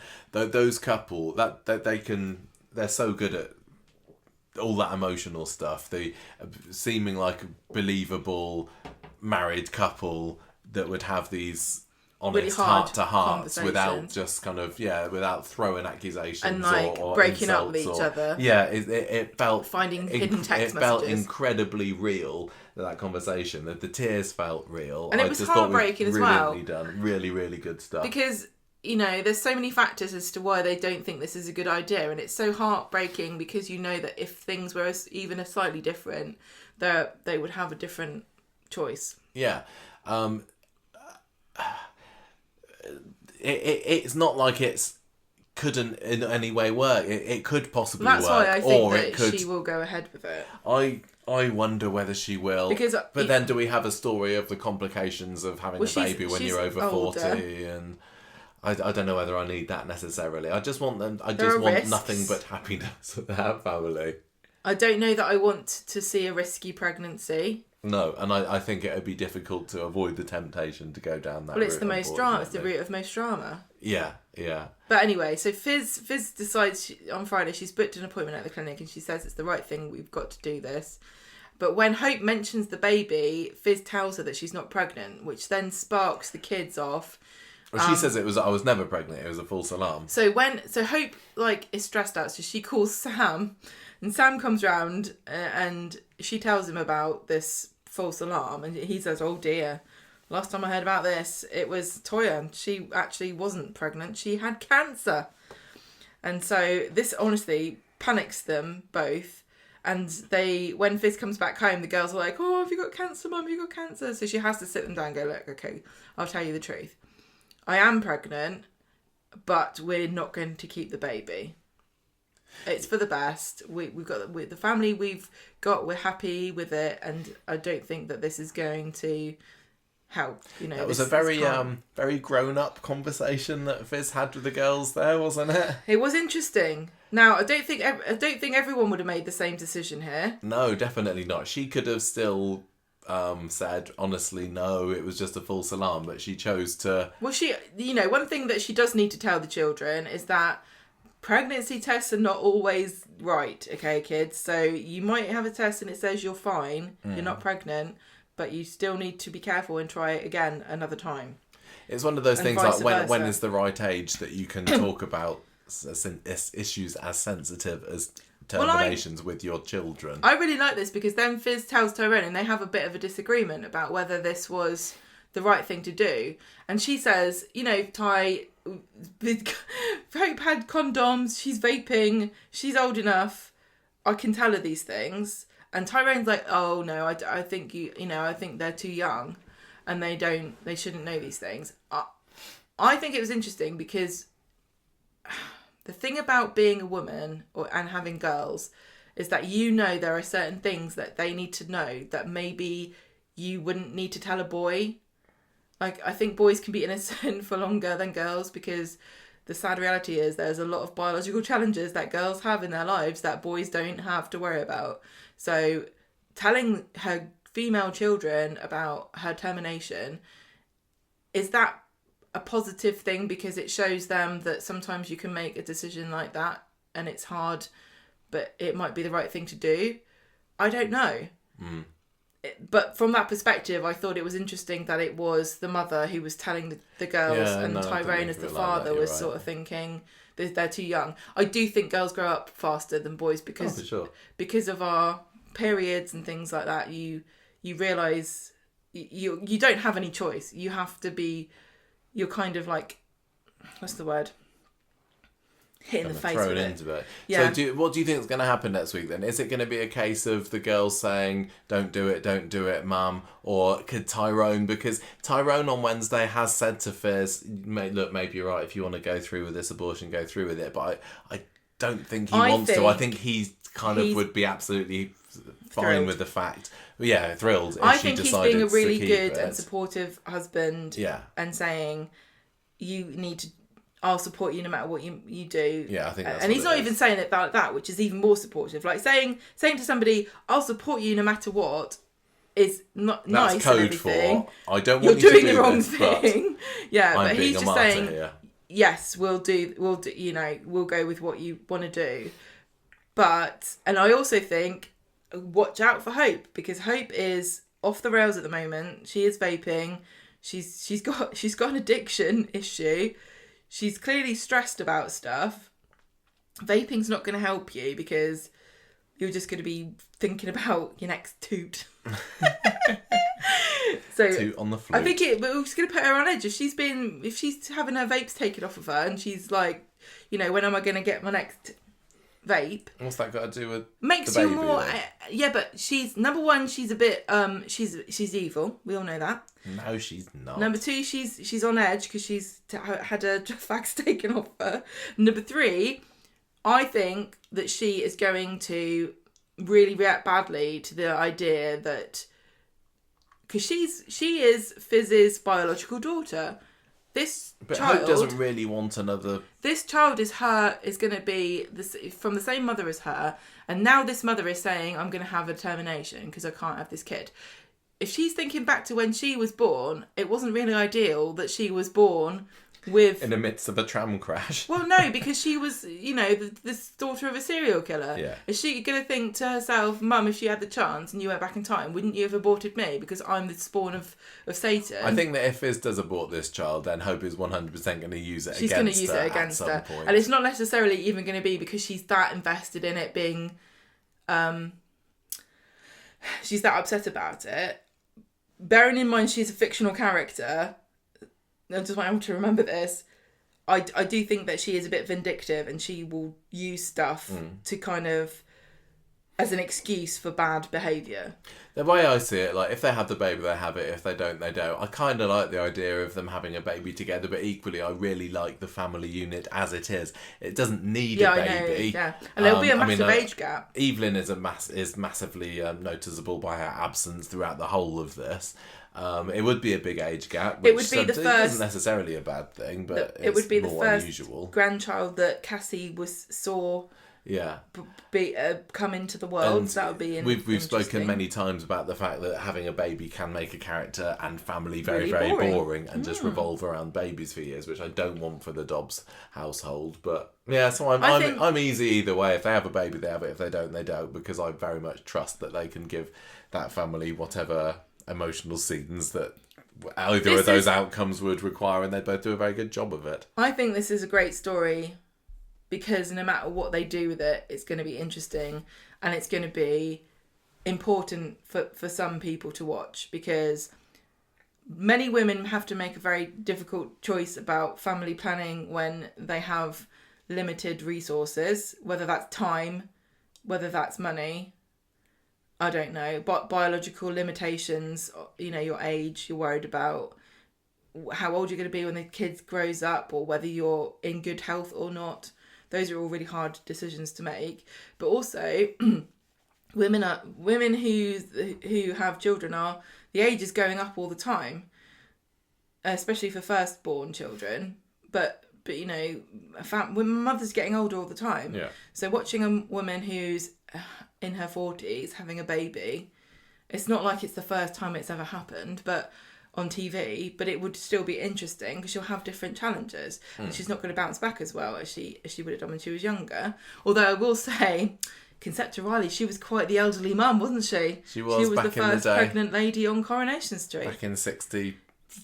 I can't remember how old she was. She was probably like 18. No, I think she was in her 30s, wasn't she? And that was quite, you know, that was back in the 60s. So medicine wasn't as advanced as it is now. And she was in a bit more bother and danger than Fizz will be. Speaking of bother and danger, shall we go on to the next story? Speaking of medical strife, the Plat 6 surgery story, which I didn't see. I was all for this last week, and it's not that I'm not now, but there was the fairly unwelcome injection of Damon Hay back into Coronation Street. He just won't go away. You can't keep him away, can you, Damon? You think he's gone, but he just pops back up again Damon like a bad Hay, smell. go away. Yeah, totally. I don't mind him as much as you do. No, every time when I heard his voice on Monday, I was like, oh, is he back again? Is he? Oh, okay. So Sarah's on the phone to Adam at the beginning of Monday's episode, basically just filling him on updates on what's been going on with Bethany. It doesn't amount to very much. It's basically she's the same. I don't think... We didn't actually see Bethany at all this week, did we? It was just all Sarah sitting in a corridor next to a Turkish vending machine. With Twixes. There were no Twixes in there. And throughout the whole of this story, I just couldn't stop thinking about which scenes were reshoots. And I was like, oh, is Bethany not in any of these scenes because she wasn't around for the reshoots? And was Gail originally supposed to be the one that's done this? Yeah, I know, it's so distracting. It was massively distracting. I'm sorry to everybody that had no idea and was blissfully ignorant about this, because we're drawing you into our paranoia. Yeah, totally. Anyway, so she's had a few voice messages, she says to Adam, but I can't listen to them because I'm in Turkey. Okay, is that a thing? I think I remember this happening once before to me. You can't get your voice messages in Turkey, so just heads up to anyone that's heading over there for their autumn break. Anyway, she says, look, can you have a listen to them for Here's me? the thing, right? I find this more improbable that he can listen to her voice messages than that she couldn't get them. Because if I wanted somebody to listen to my voice messages, I would have no clue I didn't even know it's possible. No. What are you talking about? Listen to my voice messages. Maybe they're lost forever. Maybe it's a Vogel thing. I don't know. So anyway, the message is saying there's two. There's one from the loan company saying, "Sorry, we can't get ahead with your loan." For idiot children. Sorry. So you're gonna have to do a whip round in the pub. Don't say it was liposuction. And then there's a second message saying, "Hi, darling, it's me, Damon." And Adam hears this and immediately stops the message. But later on, he kind of, when he gets his courage back up again, he sits down and he listens to the message, and basically Damon has just heard that Bethany's in a spot of bother over in Turkey and says, look, I got some cash from the bank job what was it, the robbery that we did before. It's just sitting there in a right, can you remind me in a safe store place. Where's Damon? Damon's in prison with Harvey. Yes, they are, aren't they? They're both up in prison together. Right, and Damon what did he rob? I don't know. Was it a warehouse? Maybe. Was that how? I'd really try and blank Damon and Harvey stuff from my mind. I know it's my job to remember everything that happened, but I don't. Oh dear. He was forced by Harvey to go through a robbery. Otherwise, Harvey was threatening to set his goons on Sarah. Does that sound about right? It could have happened. I don't remember. Sounds plausible. I don't remember. But so he's in prison, right? Yeah. And I assume that he's using a bum phone for this because Indeed. otherwise... No, I think prisoners just have their own earphones now, so I think it's fine. And also the prison guards are like, look, we're cool here. We're cool prison guards. We don't spy on you or listen to you. Yeah. If you want to do any criminal stuff, just use the payphones. Just get on with it and we'll turn them. Look, it's more trouble than it's worth, honestly. Have you seen the paperwork? Forget it. It's true. It's not. That's probably, not a million miles away from the truth. So anyway, he says, Damon's like, go and get this cash. It's yours if you want it, Sarah. I want to support Bethany. Go get it from the lookup. The passcode is the year Weatherfield County was founded. No, which is 1888. Who was that? That was old Neelan, wasn't it? Rick Neelan. Rick Neelan. So David catches up to Adam in the street later and says, "Oh, thank you very much for this £500 that you have clearly just put in this Bethany's crowdfunder." And Adam was like, "Oh, I thought that was anonymous." And David's like, "Oh yeah, right, whatever." So this was quite interesting because clearly there was going to be more than £500 in the lockup. So at this point, I was thinking, has Adam taken some of the money for himself? And then just give him £500 to Bethany or what? Because that would be hilarious and brilliant. Yes. That wouldn't be the first time he's taken criminal money. And also, he doesn't tell Sarah about it either on the phone, does he? He's talking to her later and he says about the loan, but not about this. Wednesday, Sarah gets a little visitation from the CEO of the cosmetics company, and I have quite enjoyed all of the Turkish characters that we've seen. It makes it feel a little bit more realistic, even though I just can't help thinking it's a very hastily knocked up set. I wonder. I kind of feel a bit bad because if a selection of these scenes are reshoots, had they dismantled the Turkish hospital set and then they had to quickly throw it up together again after Sean Wilson left. Anyway, the woman says that we'd like to cover the cost of the accommodation. Your hotel bill. Yeah, for while you're here. And Sarah's like, well, thanks, but that's a drop in the ocean. We're having to spend £2,000 a day to keep her here. And how dare you? And the woman says, well, sorry, Bethany knew what she was getting into. She signed her consent. She knew the risks. This is a one-time offer. You better take it. The woman's not wrong, is she? You do sign a waiver when you have this. I agree with that. You would still get sued. They're still going to get... The thing is, she doesn't want to get sued. The question is, what are the rules in Turkey? What are the laws in Turkey? And... can Sarah realistically recruit a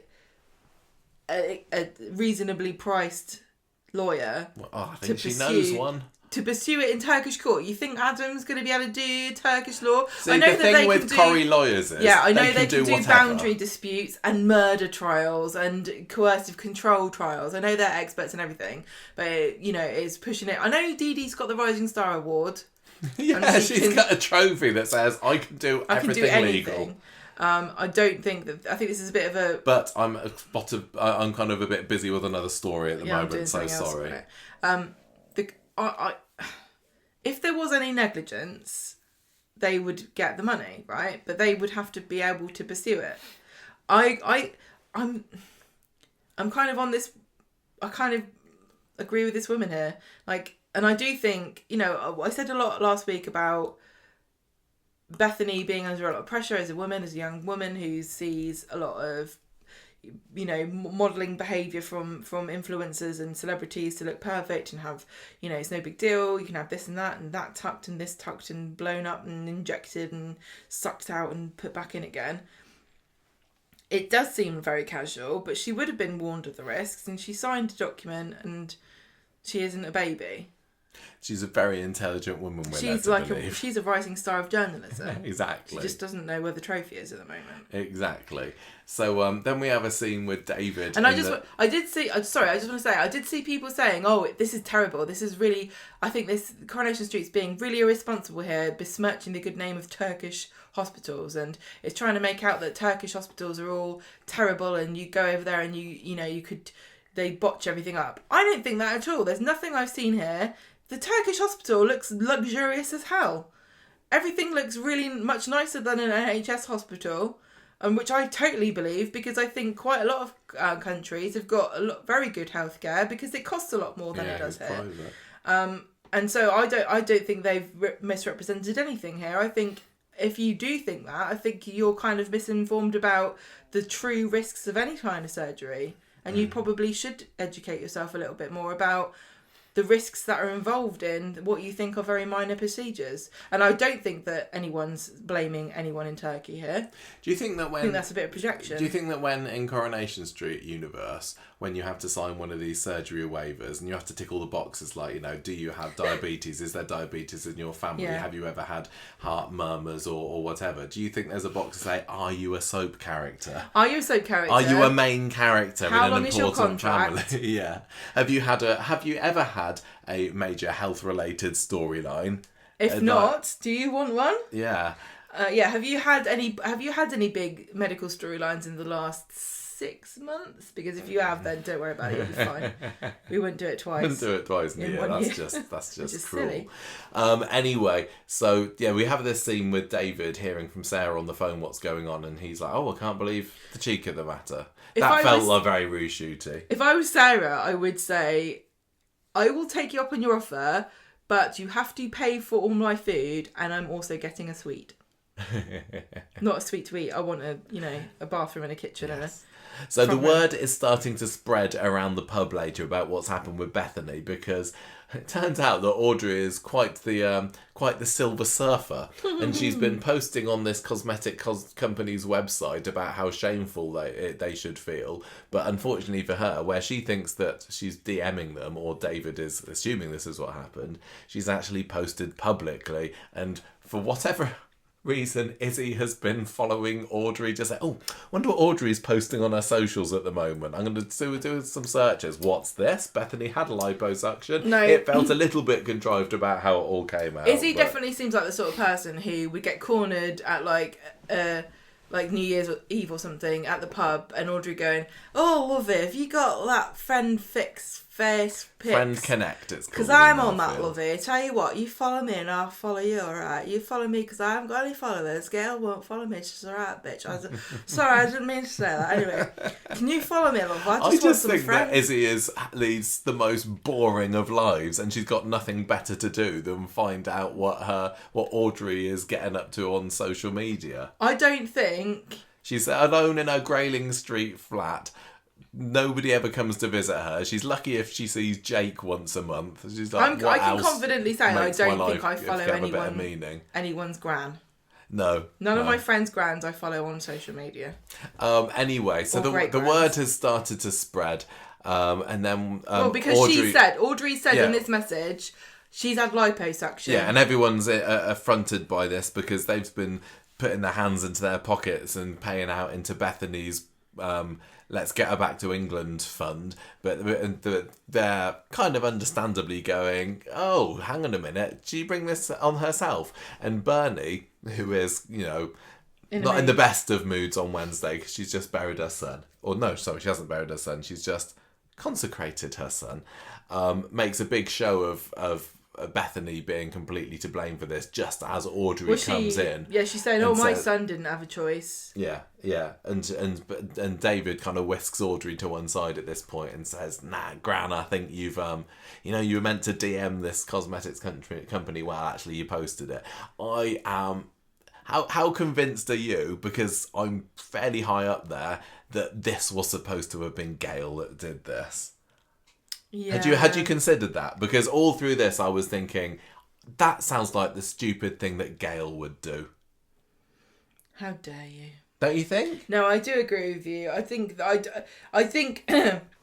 maybe unfairly, I don't know, older people have a reputation for not really knowing what they're doing, and I don't think that's always fair. Gail is an older person. I don't think it's always fair. I know there's not much of a difference in age, in reality, between the actress that plays Gail and Audrey.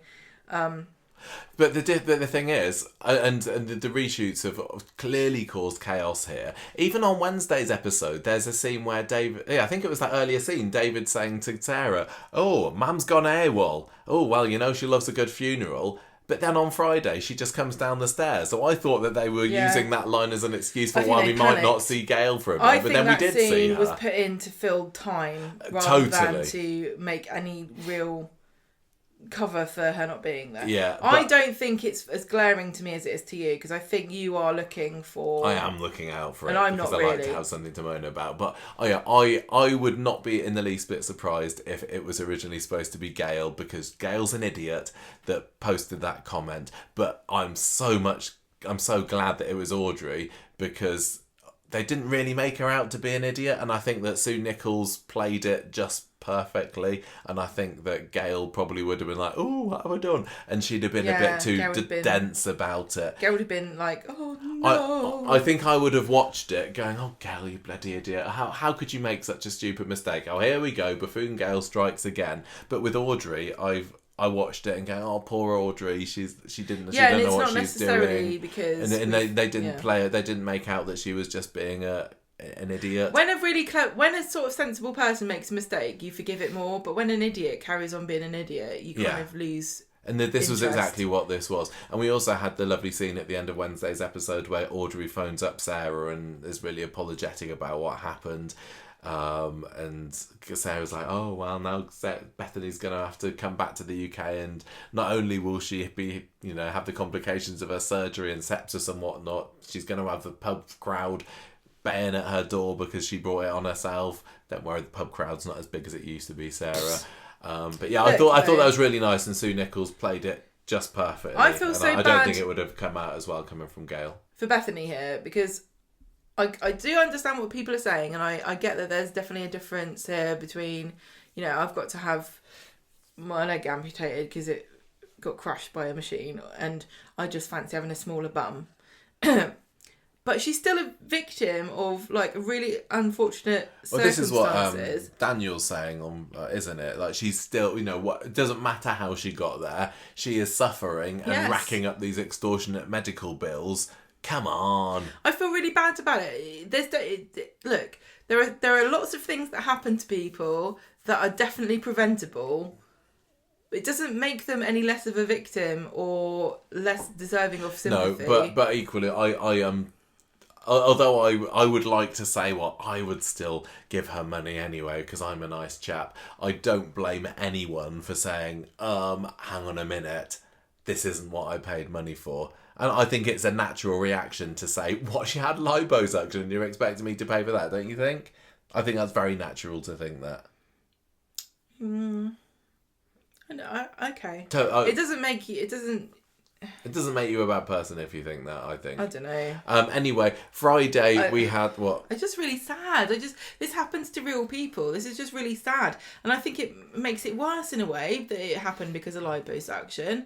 Because you're going to spend the rest of your life thinking, I'm an idiot. I can't believe I did this to myself. That's punishment enough for me. I think that she's going to be psychologically damaged. Is she though? Because no, Bethany thinks the sun shines out of her own ass, doesn't she? She's like, I'm the best. About it and then... Yeah, she will.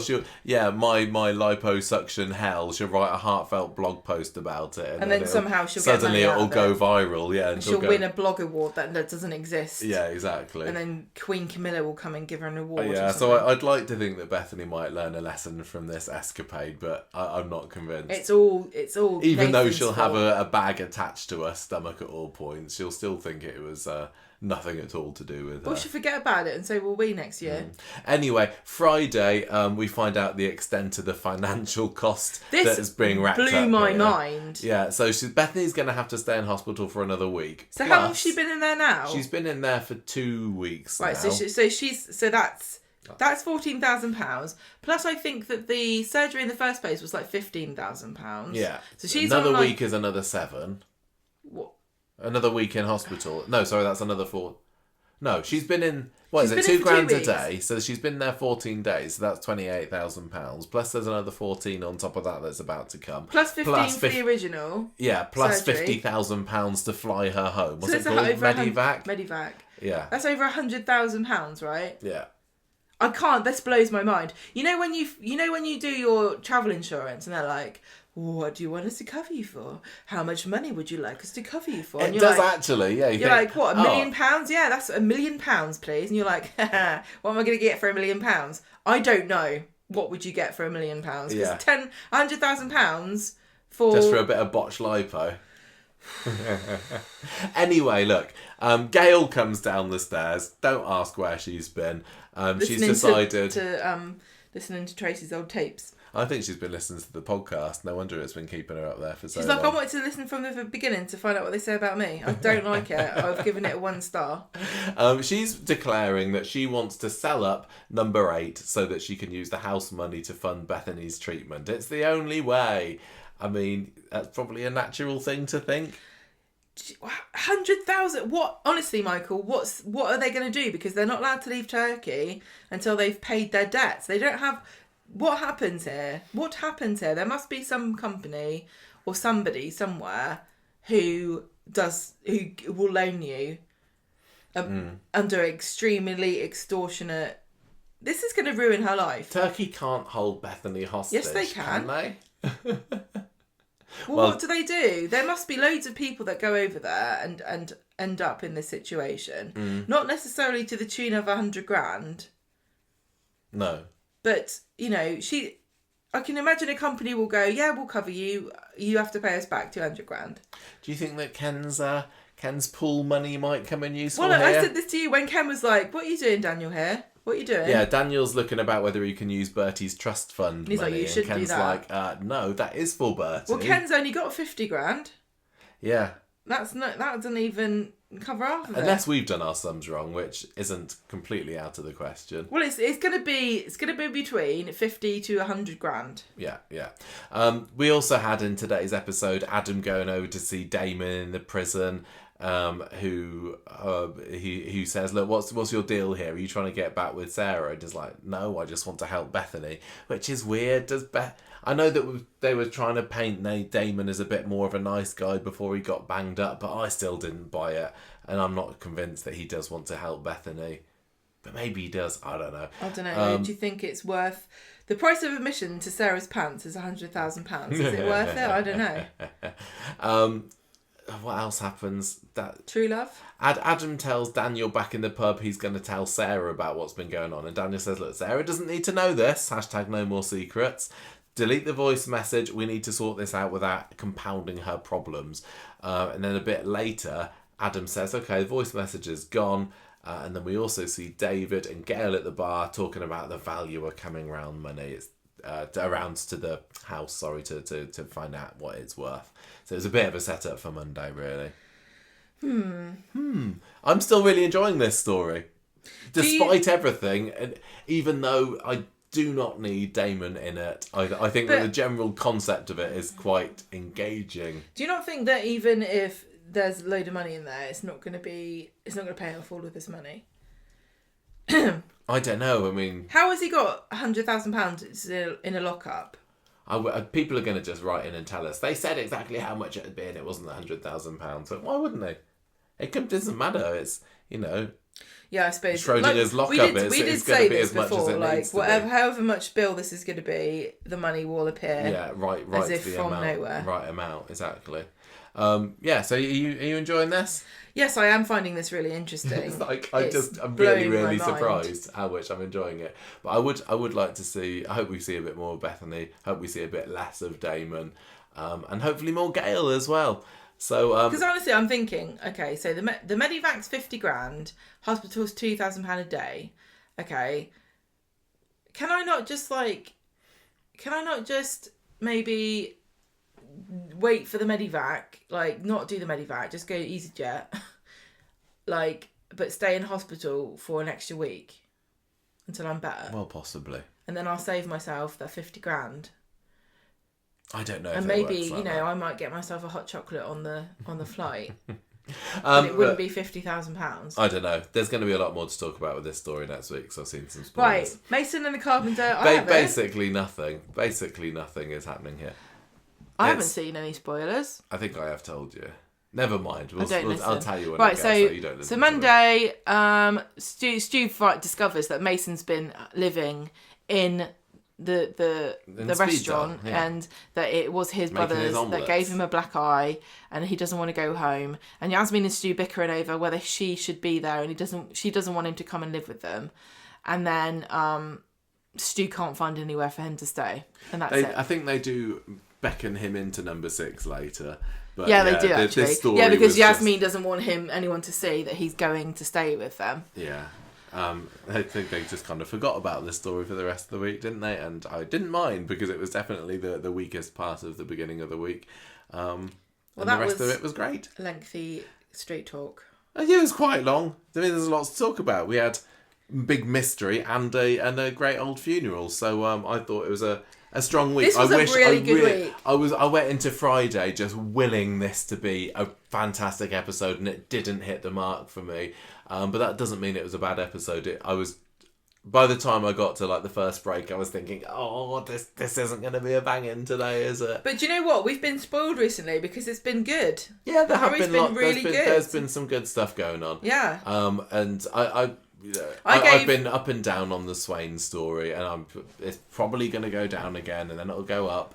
I gave Monday and Wednesday banging, and I gave Fridays a high bog standard. So and what does that equate to? What did you give? What did you give it? Yeah, it was banging bog standard as well, but I wouldn't say a high bog standard. But we don't need to. No, it doesn't necessarily completely. Yeah. It's not like a conversion rate is exact. I am giving this week's Coronation Street 4 chesticles in church, and that's Gemma and Bernie walking down the aisle, out of 5.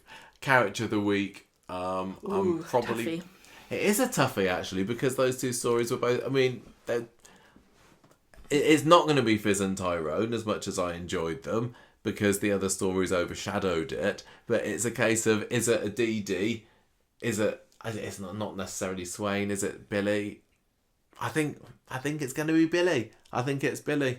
As much as I didn't appreciate all the bickering that he got up to, the funeral I thought was really beautifully done.